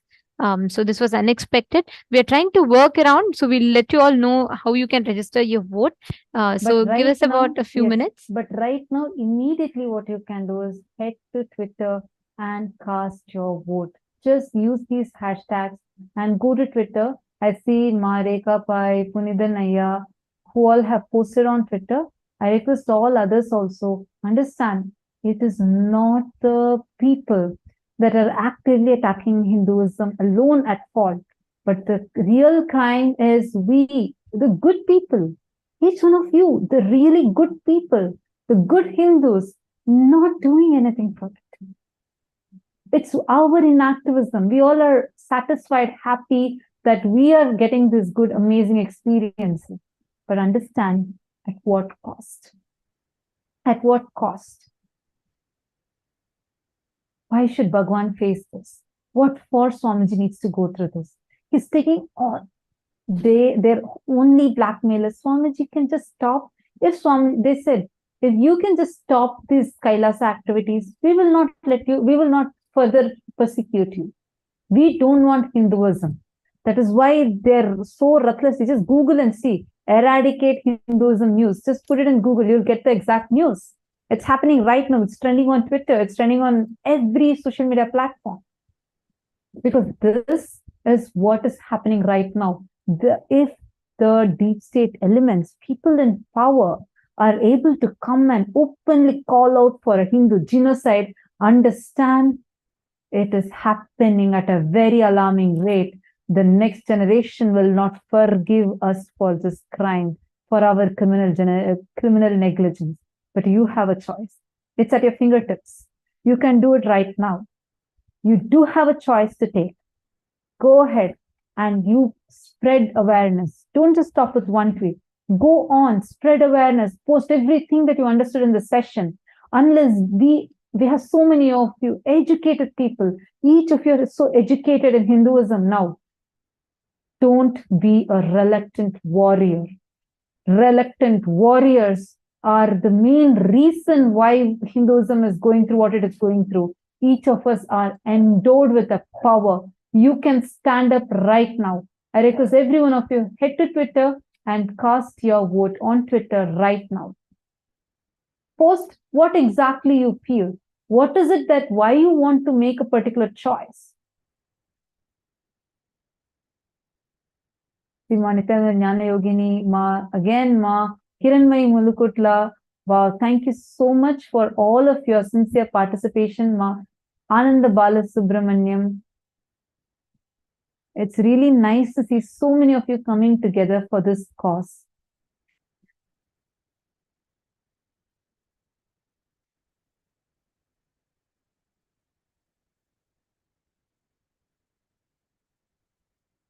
every one of you that are voicing out, understand we are setting the trend for Hindus to start start voicing for our rights. We are setting a trend for people to become a part of this beautiful space, this beautiful opportunity where Swamiji is giving voice for us Hindus to voice out. Yes.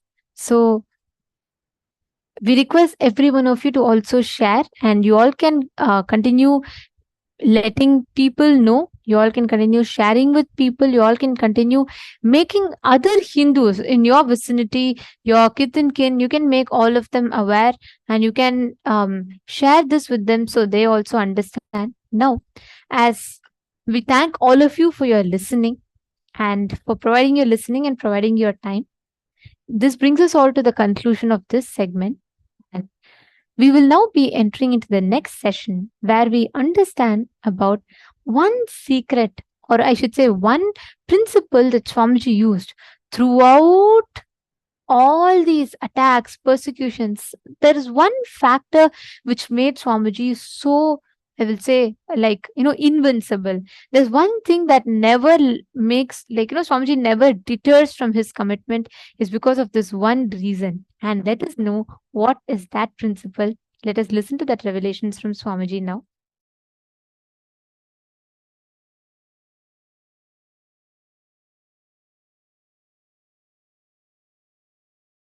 Now you should know very clearly, easily getting influenced is your powerlessness. And you should know to put your foot down. What you believe is your core. That is what is you. That is what is you. I tell you, I will live as long as what I believe as my core. Then even if I am removed from this planet, I know how to take one more birth and body and do what I need to do. I tell you, essence is live for what you believe, and that belief system is strong enough to generate new body, anything you need to live. If you compromise on that, anything you think will gather around you will only cheat you. No negotiation when it comes to first principle. No negotiation when it comes to first principle. With first principle, no negotiation. Negotiation with the first principle is cosmic prostitution.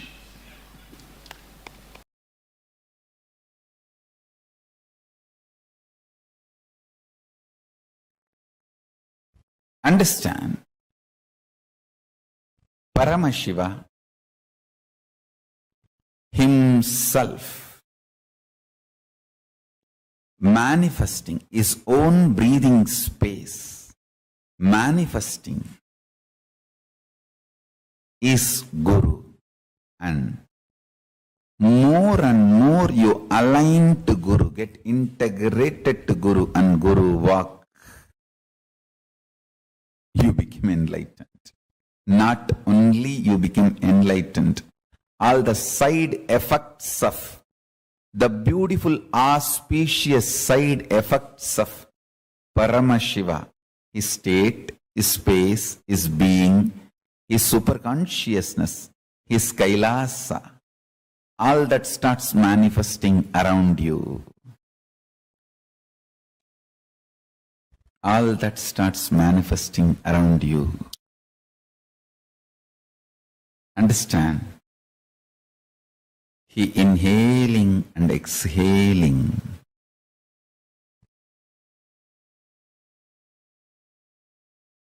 He manifesting himself.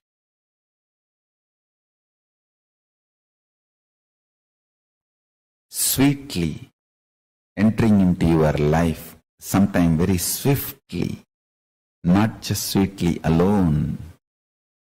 You just do not know when he came inside your heart and filled you. You just wake up and you know you are he and he is you, and all around your home his photographs, and all over your cell phone, social media, his photographs, and just in your mind only his name, and all the time his satsangs are going on and his music and what not. Suddenly you know that he is there all around.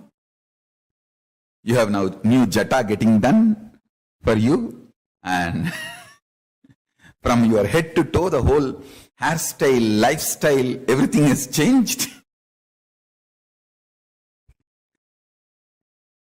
You just know he is you and you are him, feeling intensely blessed and blissed. Blessed and blissed. All the time you know you are from ear to ear. You are sitting with your cell phone, laptop, you are laughing on your own, you are smiling on your own. People ask, what is going on? What is happening with you? People can't tolerate if you are happy on your own. See, if you are sad on your own, they are very happy.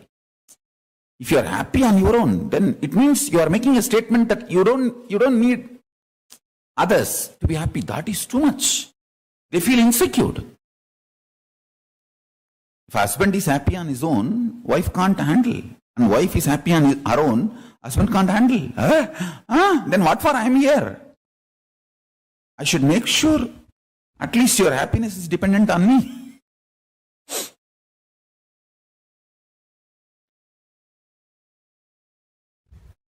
How can you be happy on your own? And all the time,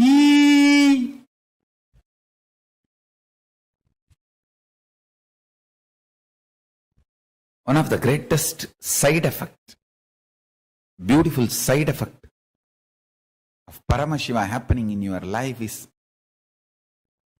he fills you sweetly, swiftly. You are blessed out and blissed out.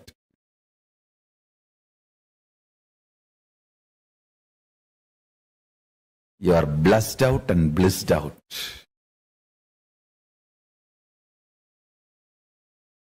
His breathing, touching the planet Earth is his own amsa, his own extension, his own being, his own incarnation.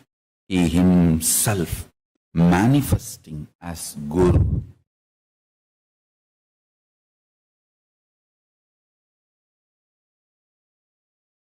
As Guru. Understand,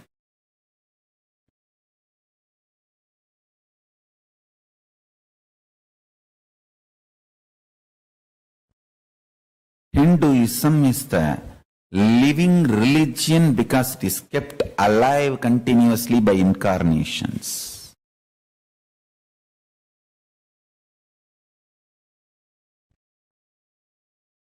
Again and again and again. Not only Paramashiva, even other gods manifest on planet Earth as incarnations.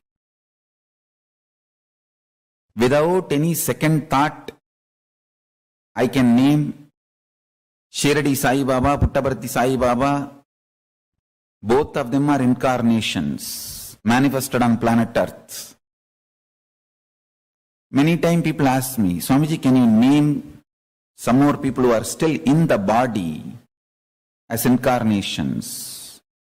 Without any doubt, second thought, I will name Sri Ganapati Sachidananda Swami, Mysore Tattapeetam. He is an incarnation of Dattatreya.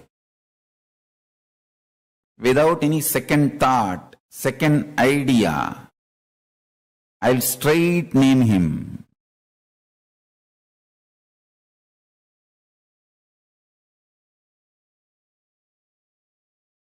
Only truth can empower you. Be empowered by the truth because it is truth.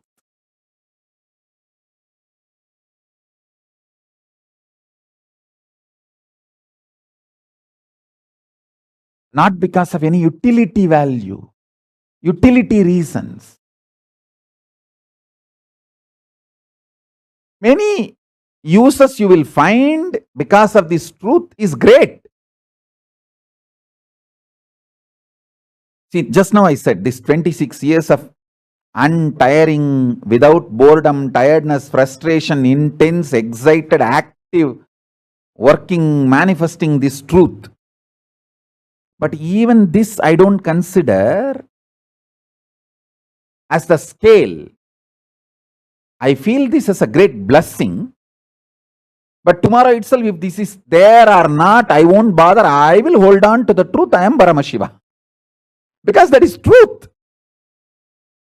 Whether I have this body or does not have this body, I will hold on to the truth. I am Paramashiva because that is the truth. Now I have this body. So I will be manifesting that great truth through this body.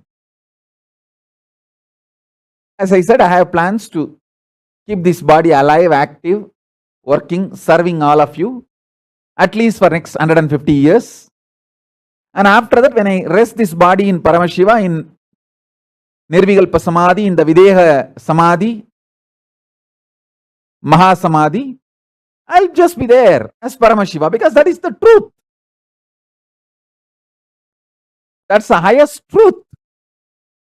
Not because it has any utility value. The highest truth has highest utility value. That is different. But beyond its utility value, I'll hold on to it because it is highest truth.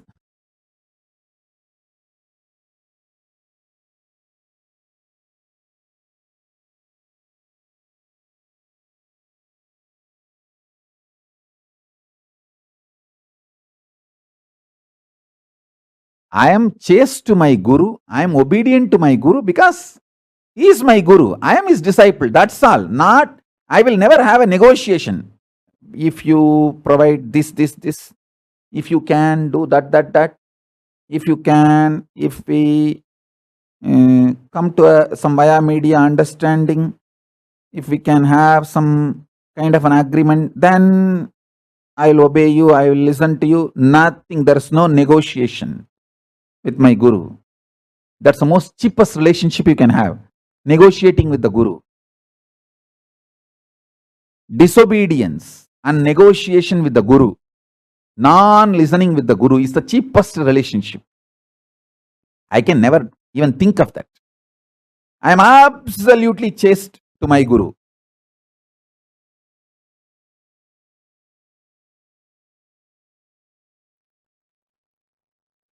The resistance is the last dying delusion. Because you entertained delusion for quite a long time, you have given so much power to your delusion for quite a long time. The delusion tries its last attempt, whether it can still possess you, it can still hold you. Delusion knows if you decide to take a jump, you are going to be blessed, showered with the trillions and zillions of times what you renounced or what you even imagined about your life. Understand, Tyaga makes you a different level being. That is too much for your delusion. So it's a crying farewell, the delusion giving for you when you decide for Tyaga. The best way to handle your delusion when it still tries to hold is ferociousness.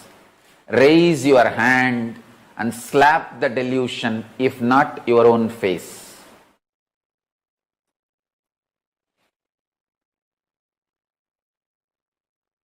Ferociousness. is the only way to deal your delusion. Never through negotiation, bargain, strategy, your delusion is going to let you get convinced that your Tyaga is going to bring higher life to you, higher possibilities to you. Your delusion will never allow you to be convinced. No negotiation with your delusion will work. No strategy with your delusion will work. No convincing your delusion is possible. You just have to be ferocious, ruthless with your delusion. Be Kali to your delusion. Sometimes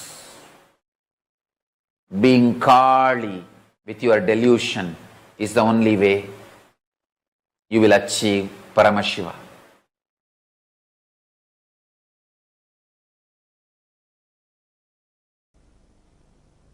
Worshipping the unknown is worship of Kali.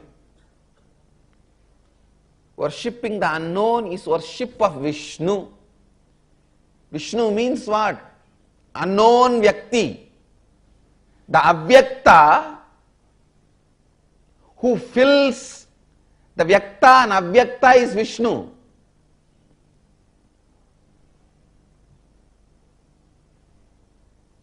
Who is embodiment of Vyakta and Avyakta is Kali.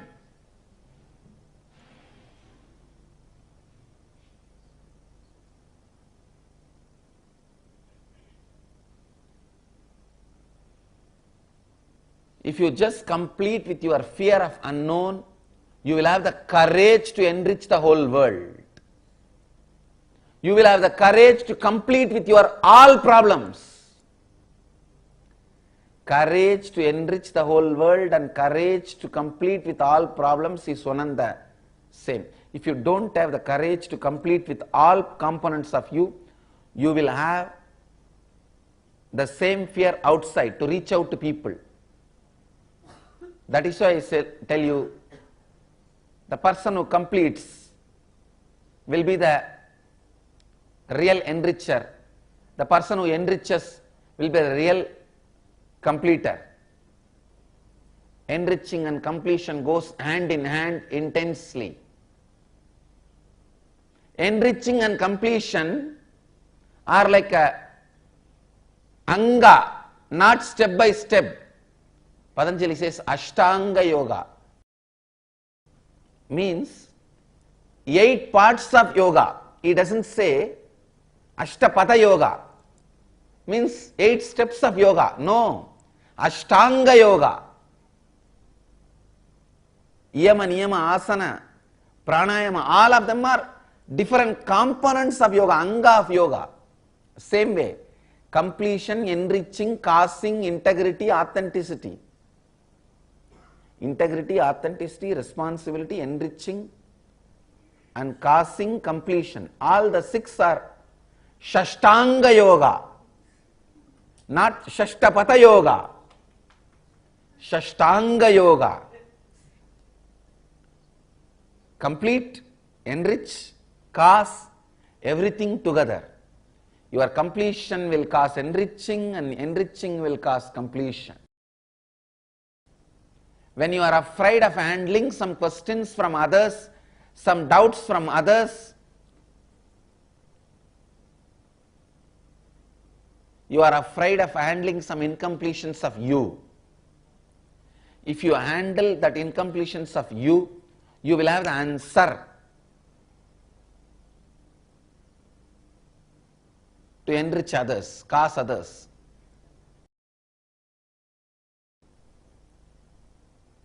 As per the Sanskrit rule, it should not be Shashtanga Yoga, it should be Shadanga Yoga. Shadanga Yoga. Integrity, authenticity, responsibility and enriching, causing, completion. I should add listening also. So, it becomes Sabdanga Yoga. All these 7 are not step by step. They are not saptapati. They are sapta anga.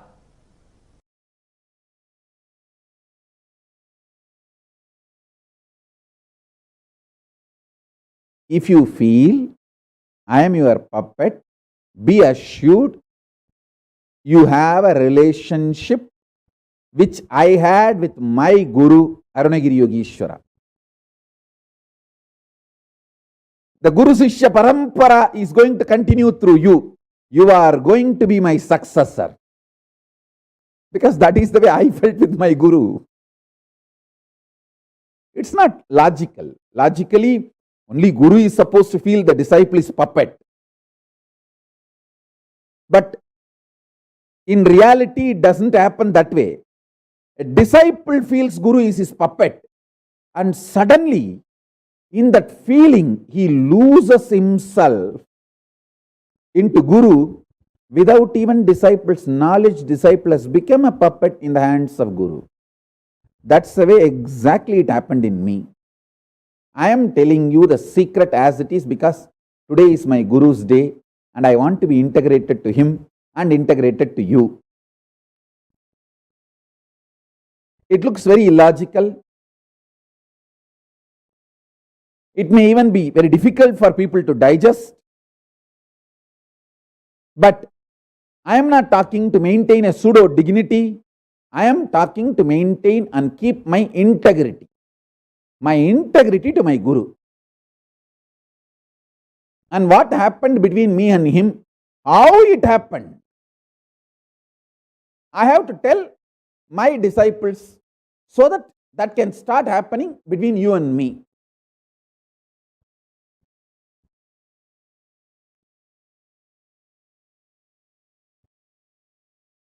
Please listen.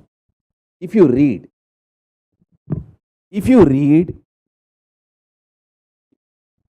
intimate reminiscences of Ramakrishna and Vivekananda, you will simply realize Ramakrishna was puppet in the hands of Vivekananda. And Vivekananda just lost himself. Without even knowing, he became puppet in the hands of Ramakrishna. Samartha Ramdas and Shivaji, Ramakrishna and Vivekananda, Aurobindo and Aurobindo mother, all this I can give as the ideal Guru-disciple relationship, where the disciple experienced Guru as the puppet in their hand, but without even their knowledge, they become puppet in the hands of Guru. So that the border, commanded, commander, commanded, these three has disappeared, dissolved. The commander, commanded, all this just disappeared.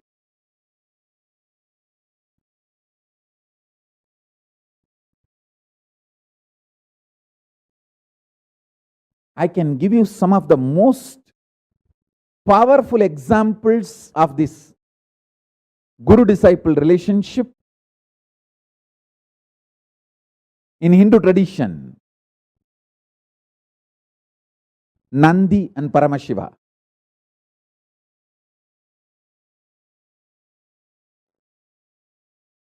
Devi Meenakshi had a disciple called Sumati. Sumati and Devi Meenakshi.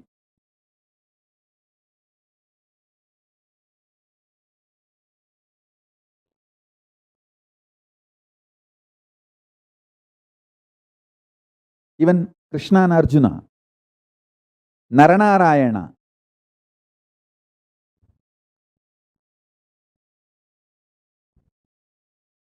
In the modern day, Bhagavan Swaminarayan and his disciple Akshar Purushottam Maharaj.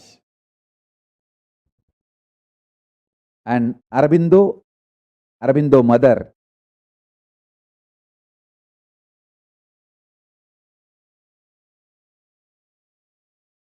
I tell you, Love can just open all gates of all lokas. Up, down. Tyaga can open only up to Tapoloka. Brahmanyana, enlightenment, can open only up to Brahmaloka. All the punyas, good actions, dana dharma you do, charity you do, yaga yajnas you do, can open only up to Swargaloka.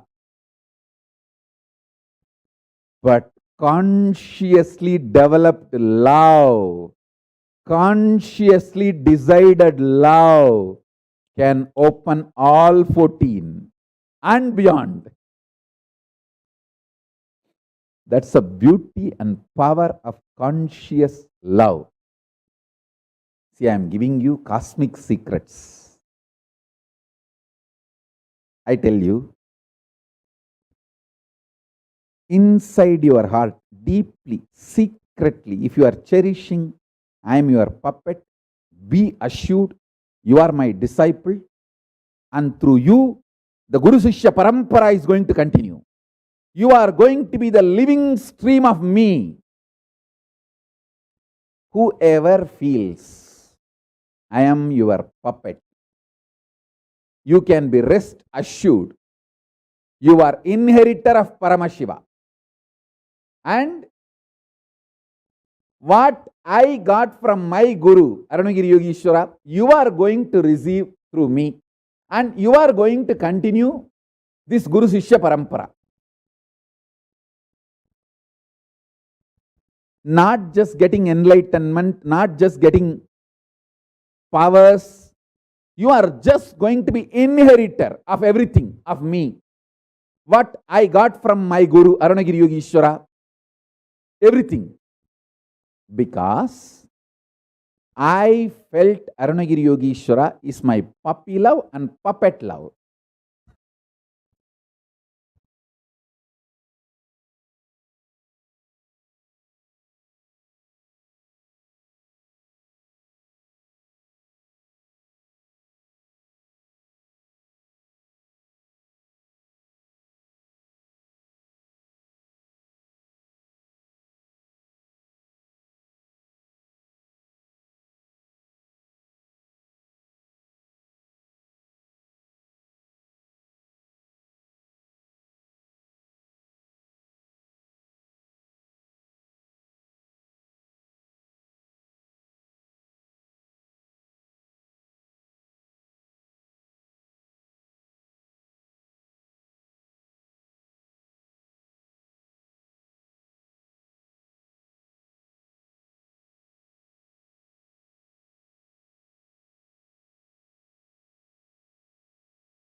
Paramashiva's message directly from Kailasa today. Listen, listen intensely.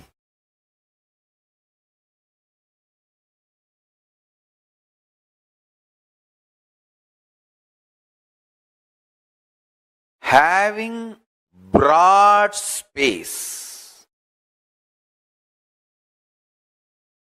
keeps you absolutely integrated.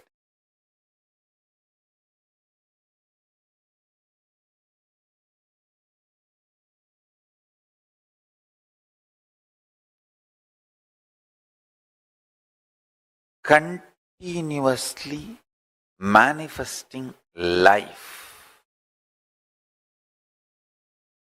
Manifesting life is manifesting powers.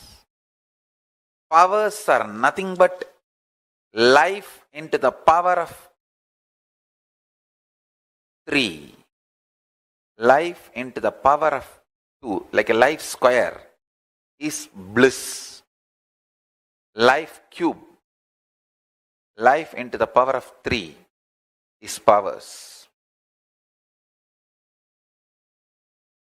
Listen, life is all about what you cognize as you, not what you do outside. That's one statement. Second statement I immediately made. Life has nothing to do with what you feel about you or with you. It is all about what you do to others. Both looks very conflicting, paradoxical, controversy. Listen, but they are not conflicting. They are complementing each other. All I am trying to tell you is what you feel about you does not matter. What you cognize about you matters. When you have the right cognitions, you will start serving others. Serving others becomes your lifestyle. Listen carefully, intensely.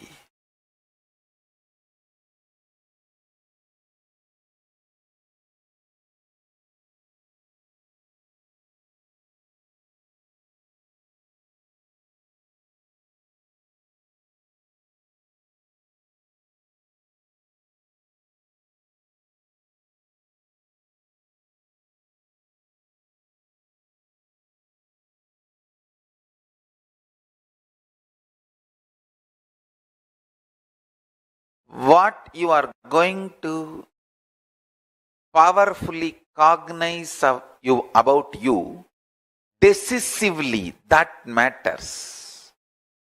For example, you decide, I am now going to feel I am only powerful God, Paramashiva, who has absolute power over my inner space and power over my outer reality. Listen carefully. That decision you may be taking only for 1 minute. And the all remaining 23 hours and 59 minutes you may be in depression, self-doubt, self-hatred, self-denial, all kinds of hitting with worst space a person can have and feeling shitty about yourself, your life and everything. All that feeling you are having 23 hours, 59 minutes does not matter. The 1 minute which you decided, you are going to powerfully cognize yourself as Paramashiva. That matters because cognitions, consciously taken decisions gets recorded into your biomemory. Vague, confused, immature, mood swings, feelings, all that gets recorded only even in your muscle memory. Listen. Even if you receive 99,000, it is less than 1 lakh. Because the very digit is different. Having large, expansive inner space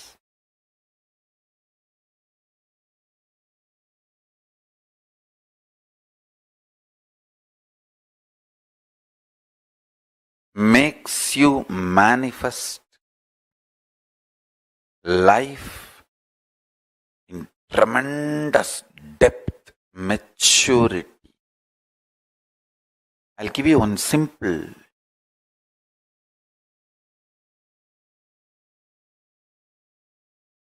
I'm actually reading Sivajnana Mapadiyam, means the Sivajnana Mahabhashyam of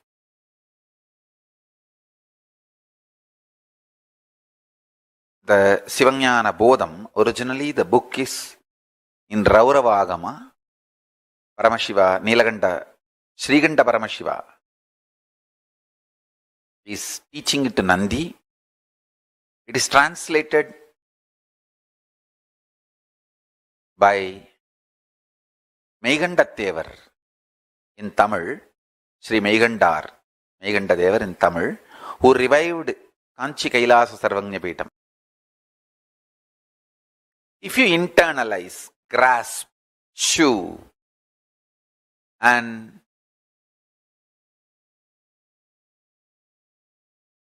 then respond from your balance, I can say you are in the planet Earth, Bhuloka, you will be a good leader.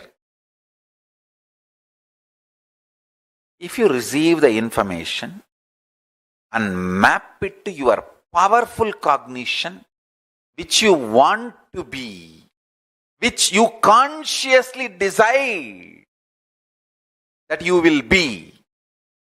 Listen, if you receive the informations, input, everything from outside, you neither react out of agitation, fear, perturbed inner space, nor you react balanced your own identity. You respond from the conscious identity you want to become. Then you are in heaven, Suvarga. Understand? Swa. Consciously what you want as you, Swa. From that, if you respond, function, you will be in Swarga. Start from today. All these teachings are to inspire you to start from today, not to put you in guilt. You missed till yesterday. No.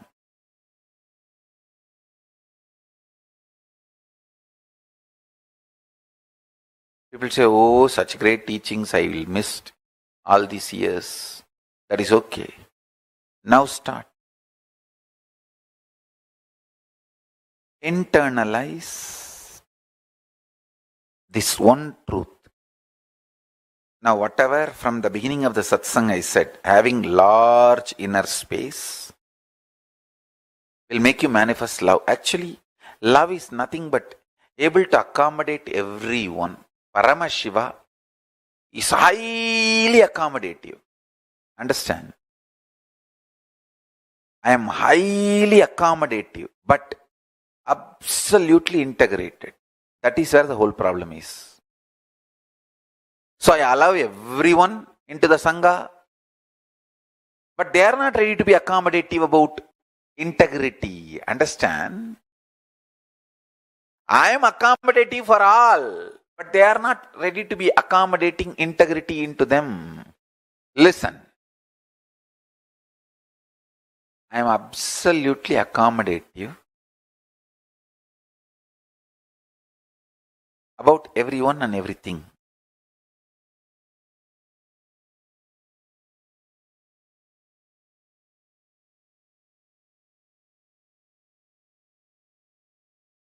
But I have absolute integrity.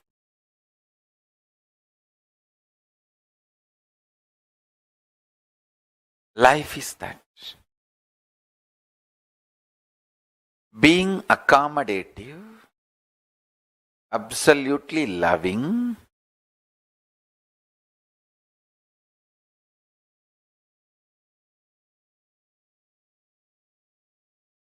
having vast inner space, all this is one and the same.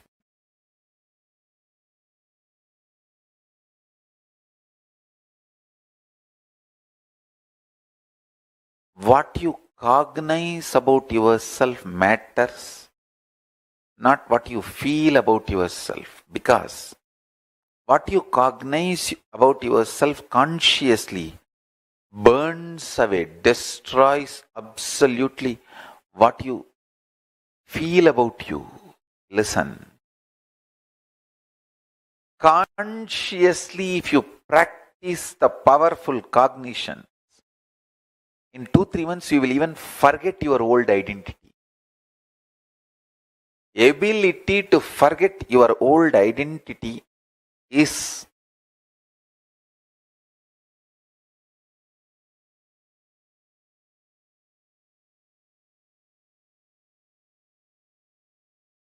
dhira,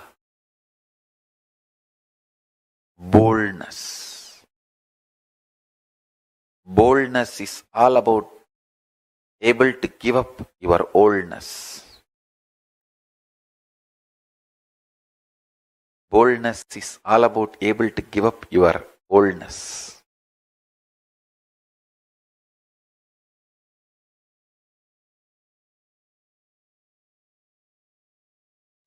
Pretya smallokat amrita bhavanti.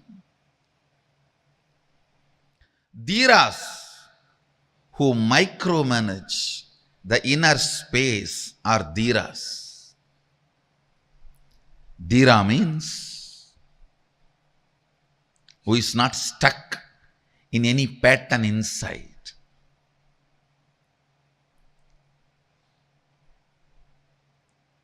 If you lose the fight outside and come out and give a 10-day lecture on why you lost, you can't be a Veera. Nobody is interested in giving you any respect by listening to your lecture. Oh, it was too hot and I always feel energetic in the AC and cold area, but in hot, I lose my sense and control. I was so irritated. I could not tolerate the other fellows' sweating smell, so I lost it. Who cares? Loser. Even if he gives 10-day lecture on the reasons why he lost, he's not going to get the title Veeraha. He's not going to be Veeraha. Dhira means who conquered inner space, who micromanages inner space, who looks into every thought current, thought pattern. Understand? Any problem persists because you are not interested in micromanaging certain thought currents in you, certain pattern currents in you. Understand? Even body needs to be healed. If your body is not cooperating with you for waking up in the morning, it is sick. It is entertaining certain blind spots. Don't let that happen in you. You need to address it. You need to heal it. You need to cure it. Most subtlest patterns do not expose themselves as patterns to you. They try to convince you, you are them. They are your characters. They are your beauty. They are your colors. No. Any sympathy for your patterns in any form is a crime against yourself. Atmahatya. Understand? Sometimes we say, why? Everyone is suffering with certain pattern. Why not me also? Let me have this. This is my character. No. Everyone's suffering cannot be the justification for your stupidity. Pattern, when it convinces you, it is your character, it is your quality, and derives your sympathy, you have committed suicide. You entered into the suicidal space. Over.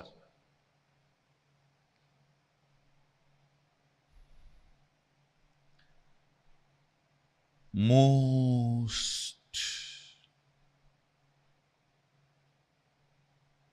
Listen to this word. Most stupid.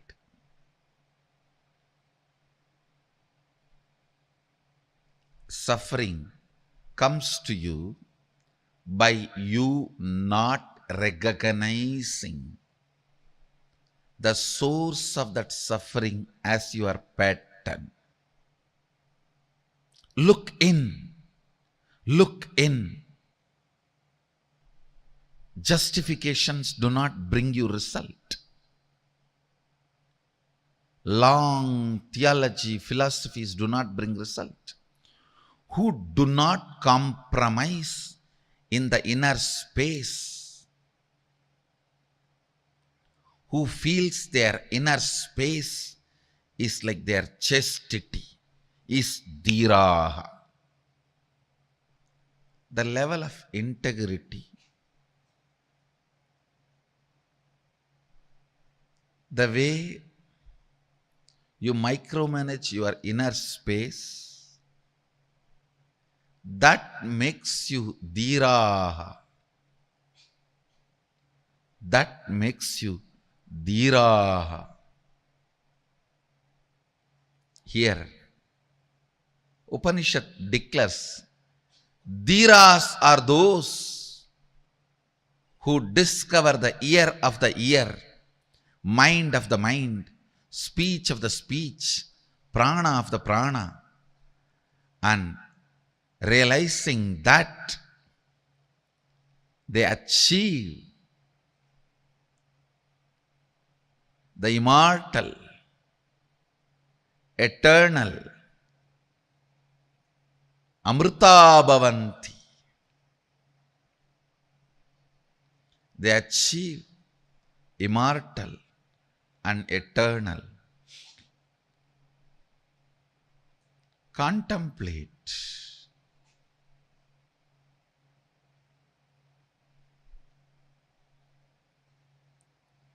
Where are the blind spots? Continuously look in. If you are not able to attend the morning yoga, the blind spot is somewhere else. Somewhere else you are deeply cherishing the second thought current, some other thought current. Unless you penetrate into that thought current, you are not going to free yourself. You are not going to liberate yourself. Your anger, your discomfort, your vengeance. Unless you look into that and break,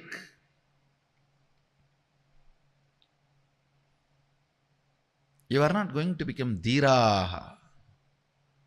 And life is only worth living when you become dhiraha.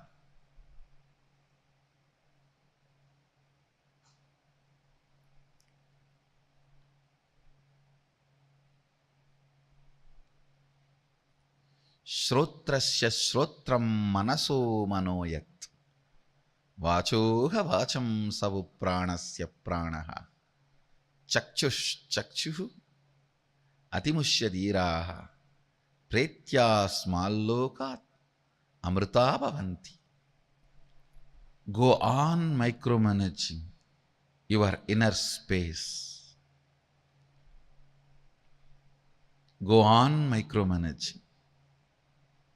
The moment you diagnose the thought current, thought pattern,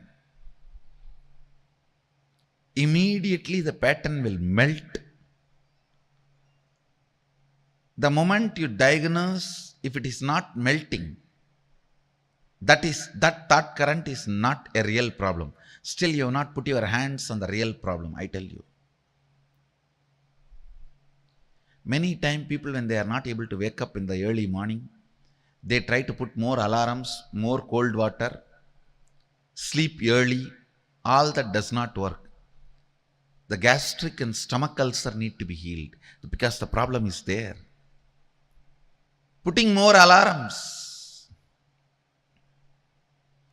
putting more cold water on yourself, putting more people to call you, sleeping early, nothing will work.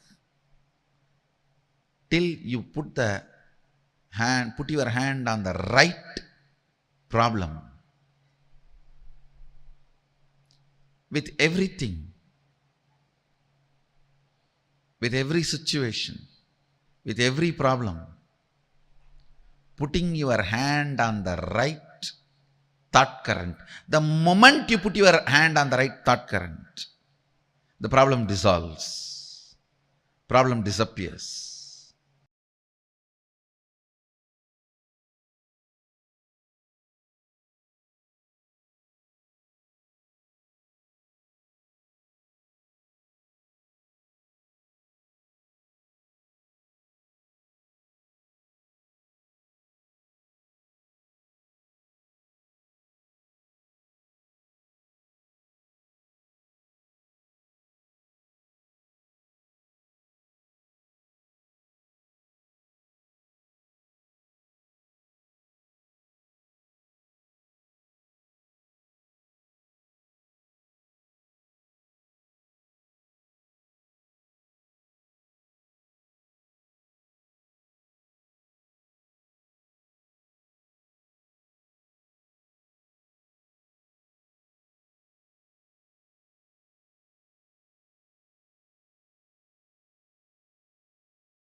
not negotiating with the Guru for anything.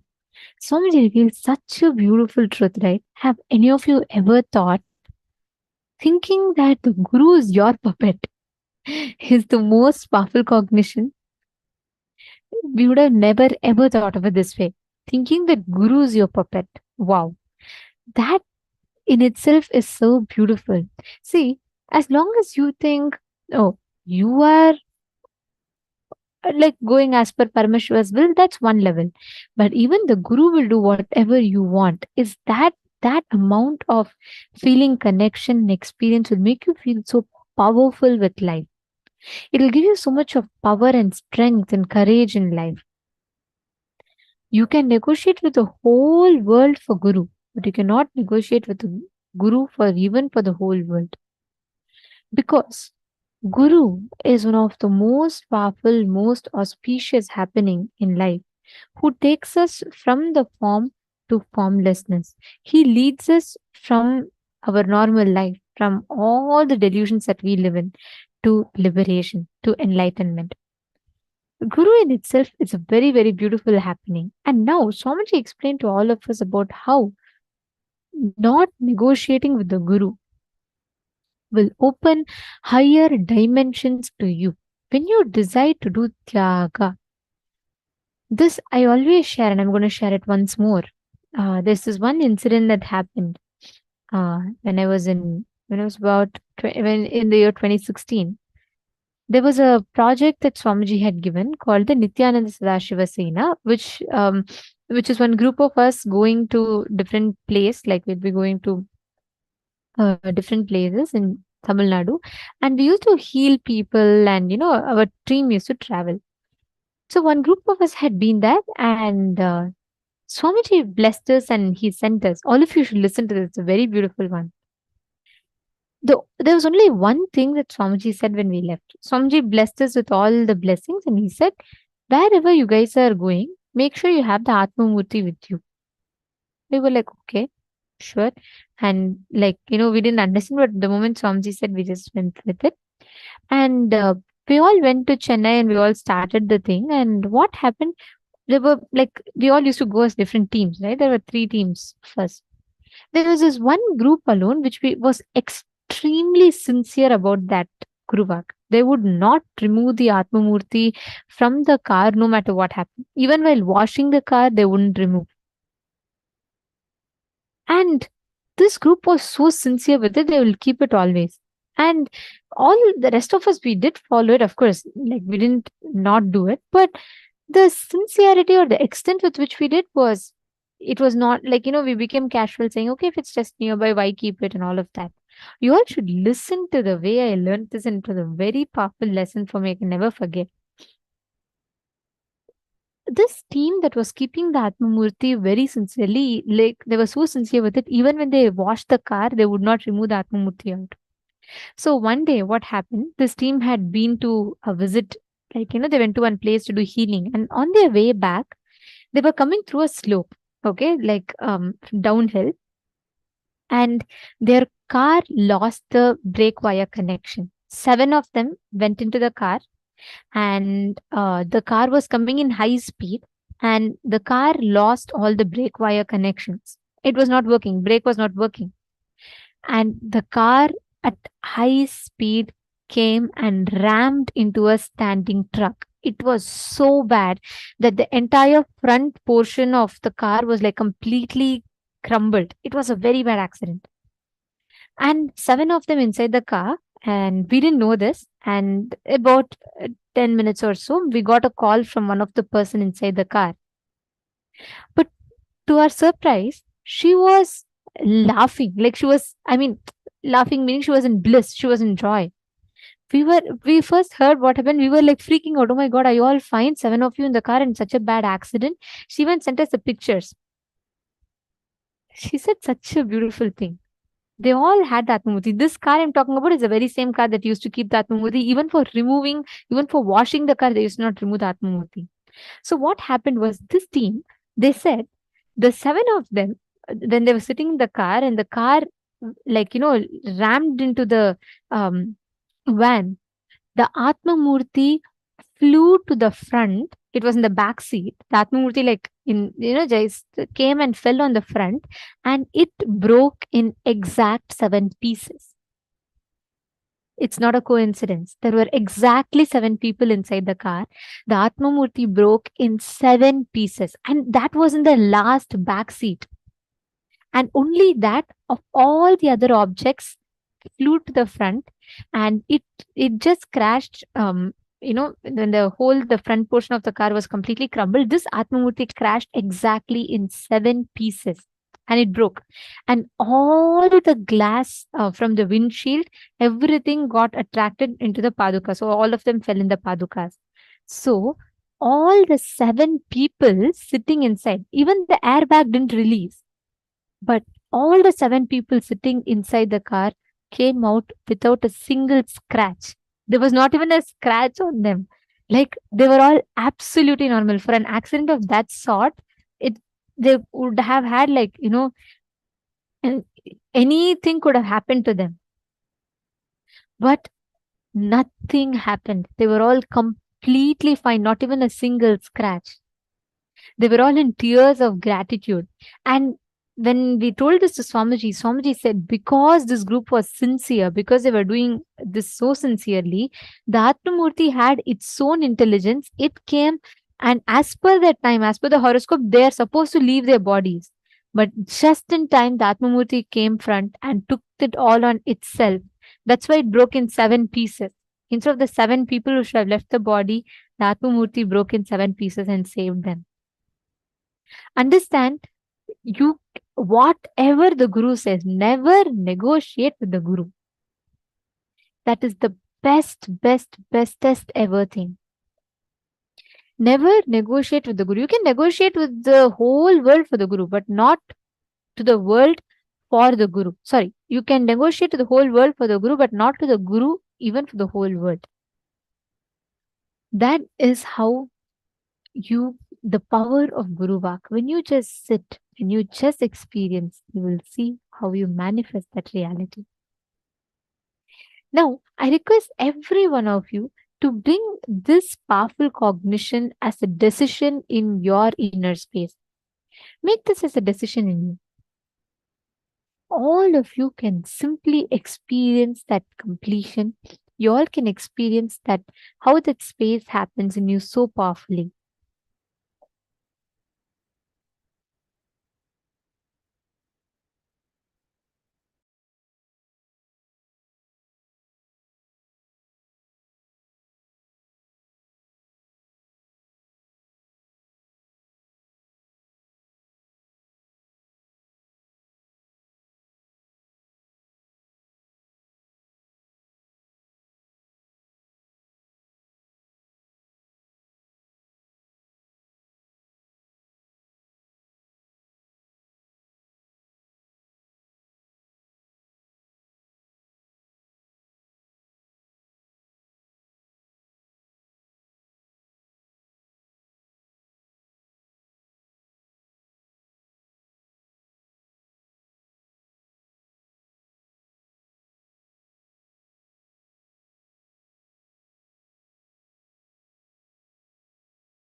Hope you all had a few minutes to internalize and pen down. Now, we're all going to be entering into the next segment. See, whenever you experience the space of simple integrity, understand the greatest of power manifestation starts happening in you. When you experience simple integrity, when you experience simple obedience and simple integrity, the biggest of breakthroughs start happening in your inner space. Without you having to do any extra effort, without you having to do anything external, automatically you start experiencing this breakthrough in your life. Can I request, how many of you are understanding this? Sri Vedatmaya is asking, I think he asked it sometime back, is Sanskrit mandatory to perform puja? Does it mean it is mandatory to perform puja in Sanskrit? Yes. So Sanskrit I would not say it is mandatory, but all Sanskrit is the base language on which all these scriptures are written. So Sanskrit is such a unique language that the shlokas, the mantras, the phonetics, just by chanting it, it awakens the brain, the non-mechanical parts of your brain to reproduce the certain experience that you are trying to gain through that puja. That is why Sanskrit is important here. Okay, great. Now, can I request all of you here to connect to a partner? Come on. Can I request every one of you here? Ma Pramila Maski, Ma Susan. Ma Susan, you and Ma Krista can connect. Ma Krista Hateman, you and Ma Susan Soledar can connect. Can you all acknowledge in the chat once you're all connecting? Ma Susan Soledar and Ma Krista Hateman can connect. Ma Pramila Maski and Ma Jayanti. Come on. Can I request every one of you to post in the chat and connect to a partner, please? Ma Diana Spillav. Ma Nitya Prasadini. Come on, everyone, please connect. Ma Ananda Shankari. You all can connect to a partner. You're going to be manifesting a very, very cool power. Okay. You're going to be manifesting the power of being able to identify or describe the details about a place with a partner.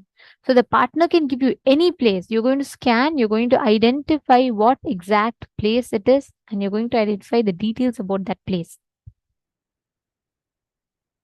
Come on. I request every one of you to connect to your partner.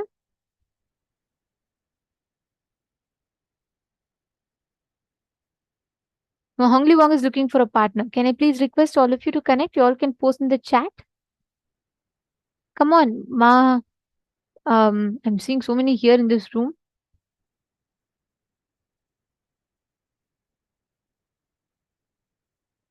Ma Angel, Ma Alizu, Ma Juanita.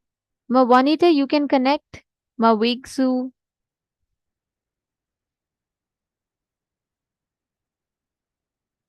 I request the participants to post. Already Ma Sonia Rao has posted. Ma Donna. Ma Donna, maybe you can connect with Ma Sonia Rao. Ma Donna and Ma Sonia Rao can manifest. Ma Joyce Leong. Can I request all of you to please come on the chat? Please post and you all can connect with the partner. I'm waiting for every one of you to connect to the partner. There's no audio. Nithyananda, I'm seeing participants are posting there's no audio. Are you all able to hear?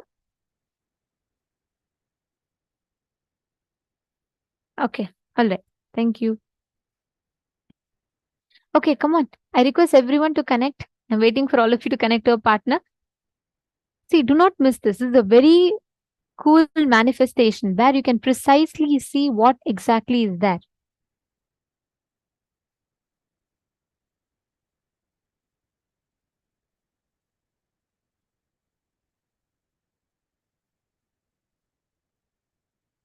Yes. Ma Sonia Rao, you're asking me to scan your brass Shivalinga. Okay, interesting. I'll do that, Ma. Let's manifest. Okay. So you don't tell me anything about it, like its appearance or anything, I'll scan and describe the details to you. Of course, you've already told it's a brass Shivalingam, but I'll try scanning if there are any specific details, and I'll scan and tell you where exactly it is, okay? All right, Ma? Okay. So this is interesting. So as all of you scan, I request every one of you to manifest along. I am also going to be scanning and identifying that I'm also going to be scanning and identifying the exact place where Masunya Rao's lingam is. Okay, so let's start this manifestation. All of you can do it along with me.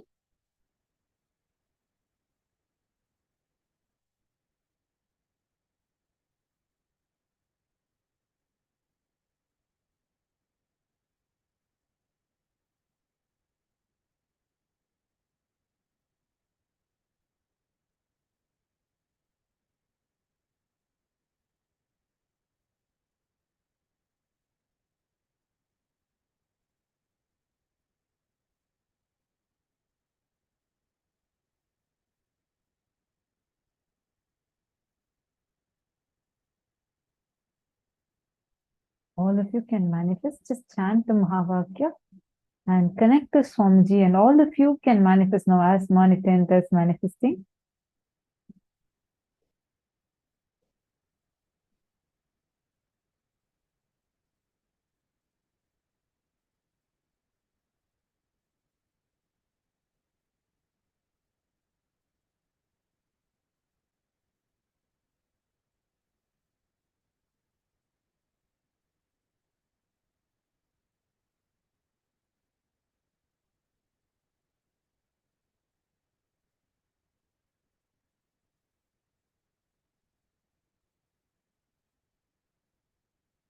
Chant the Mahavakya. Okay, Masunya Rao, the first thing that I saw the moment I scanned is firstly, I'll just tell you some identification of the lingam that I'm seeing. So it's like a typical lingam, but on the, like, there's a tilak kind of a drawing in the center. Like I couldn't see the precise design, but I could see something like, like flat lines, and not exactly like a pattai to be precise, but there's some like a line, and then there's some elevation, and the design continues like that. One thing I saw, Ma, in your living room, there's a tall table, living room, or in your, like in one of the walkways before the bedroom, there's a tall table kind of a thing, which has a glass door. And I saw at the point of time when the lingam was there was a red color cloth on which the lingam was kept just on top of the table. Actually, in the table, I see a brown book. I see like some books or some items kept, and it has a glass door kind of a thing. I'm seeing a table with a glass door, and I'm seeing some items kept in that. On top of it, last was that lingam was there with a red color cloth. Okay. Currently, this lingam there is a single door cupboard kind of a place that I'm seeing, wall attached. In that, there is a lot of clothes. Like I'm seeing a lot of stack of clothes, and it's not something that you regularly use, but there are some items kept, like some small boxes kind of a thing. And then there are some cloths, like I'm seeing colorful cloths, like red, blue, and all of that. In that, along with that, actually, this lingam is there. This is the current location it is, and it is in your house only. And it is the main place. It is like the main thing I saw is it's a single door cupboard. It's not like two sides openable. It's one single door cupboard kind of a thing, shelf or cupboard, I don't know, whatever you call it. Like, so it is inside of that. In the bottom most part, I'm seeing there are blue color and red color clothes. That's something that I could like very precisely see it. And along with that, I see that this particular lingam is there. So this is what I saw. And firstly, could you let me know if you're able to relate to this place? And also, I'm seeing that the place that you keep the deities on is it's like a flat shelf kind of a place. And I'm seeing that the lingam was there in that particular this thing with a red color cloth. But right now it is moved along with other items during a cleanup or something like that. It has been moved into that particular cupboard or shelf kind of a place. This is what I saw. So could you share with me how many things you're able to identify and relate with, ma? Firstly, then you can search and find out and let me know if you're able to find the lingam in that place or not.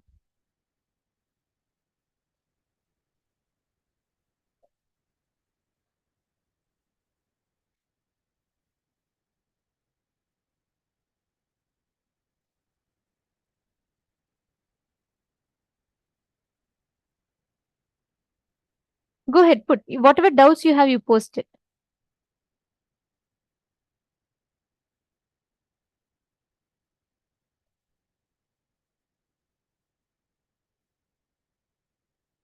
So, okay, no issues, Masi. I can explain to you precisely. I am seeing it like a shelf kind of a thing. Like I see a lot of shelf, and on the bottommost part, I'm seeing that it is not like a. It's not having only clothes. There are some boxes kind of thing that is kept. I'm able to see, and just in that the bottommost part, you have some kind of boxes kind of thing stacked in the left. On the right side, there are some clothes. Just like some pieces of cloth, I would say, red and blue color. Along with that, this is there. And it is one door. It's not like two door. Okay, that detail I didn't scan. You're asking if it's in your mom's room. I didn't scan in that particular detail. But is there a place like where you have the cupboard? Yes, one glass door. That's right. That's as I had explained that. So that's the place it is in. Why don't you go ahead and check right now and let me know? And all the others, come on, please continue manifesting. Scan, you'll be able to precisely see. Oh, it's in your house. You're not in your house at this moment. But are you able to identify a place like that? A glass single door?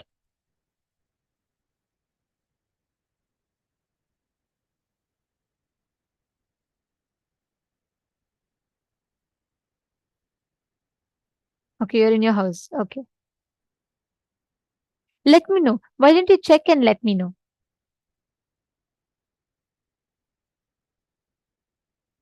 Okay.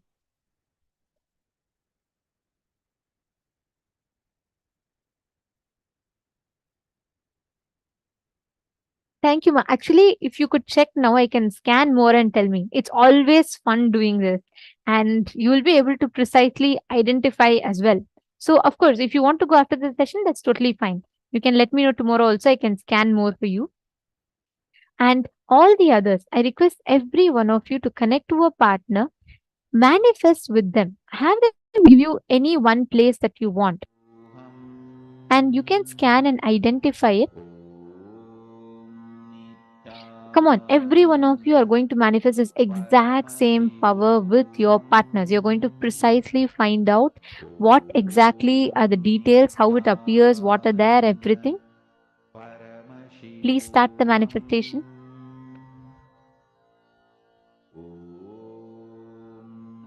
Nithyananda Paramashivoham Om Nithyananda Paramashivoham Om Nithyananda Paramashivoham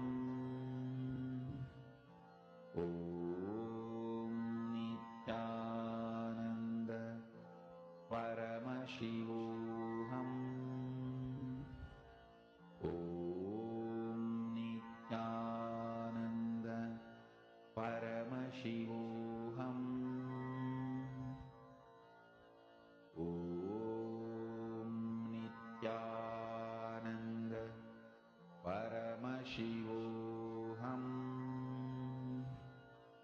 Om Nithyananda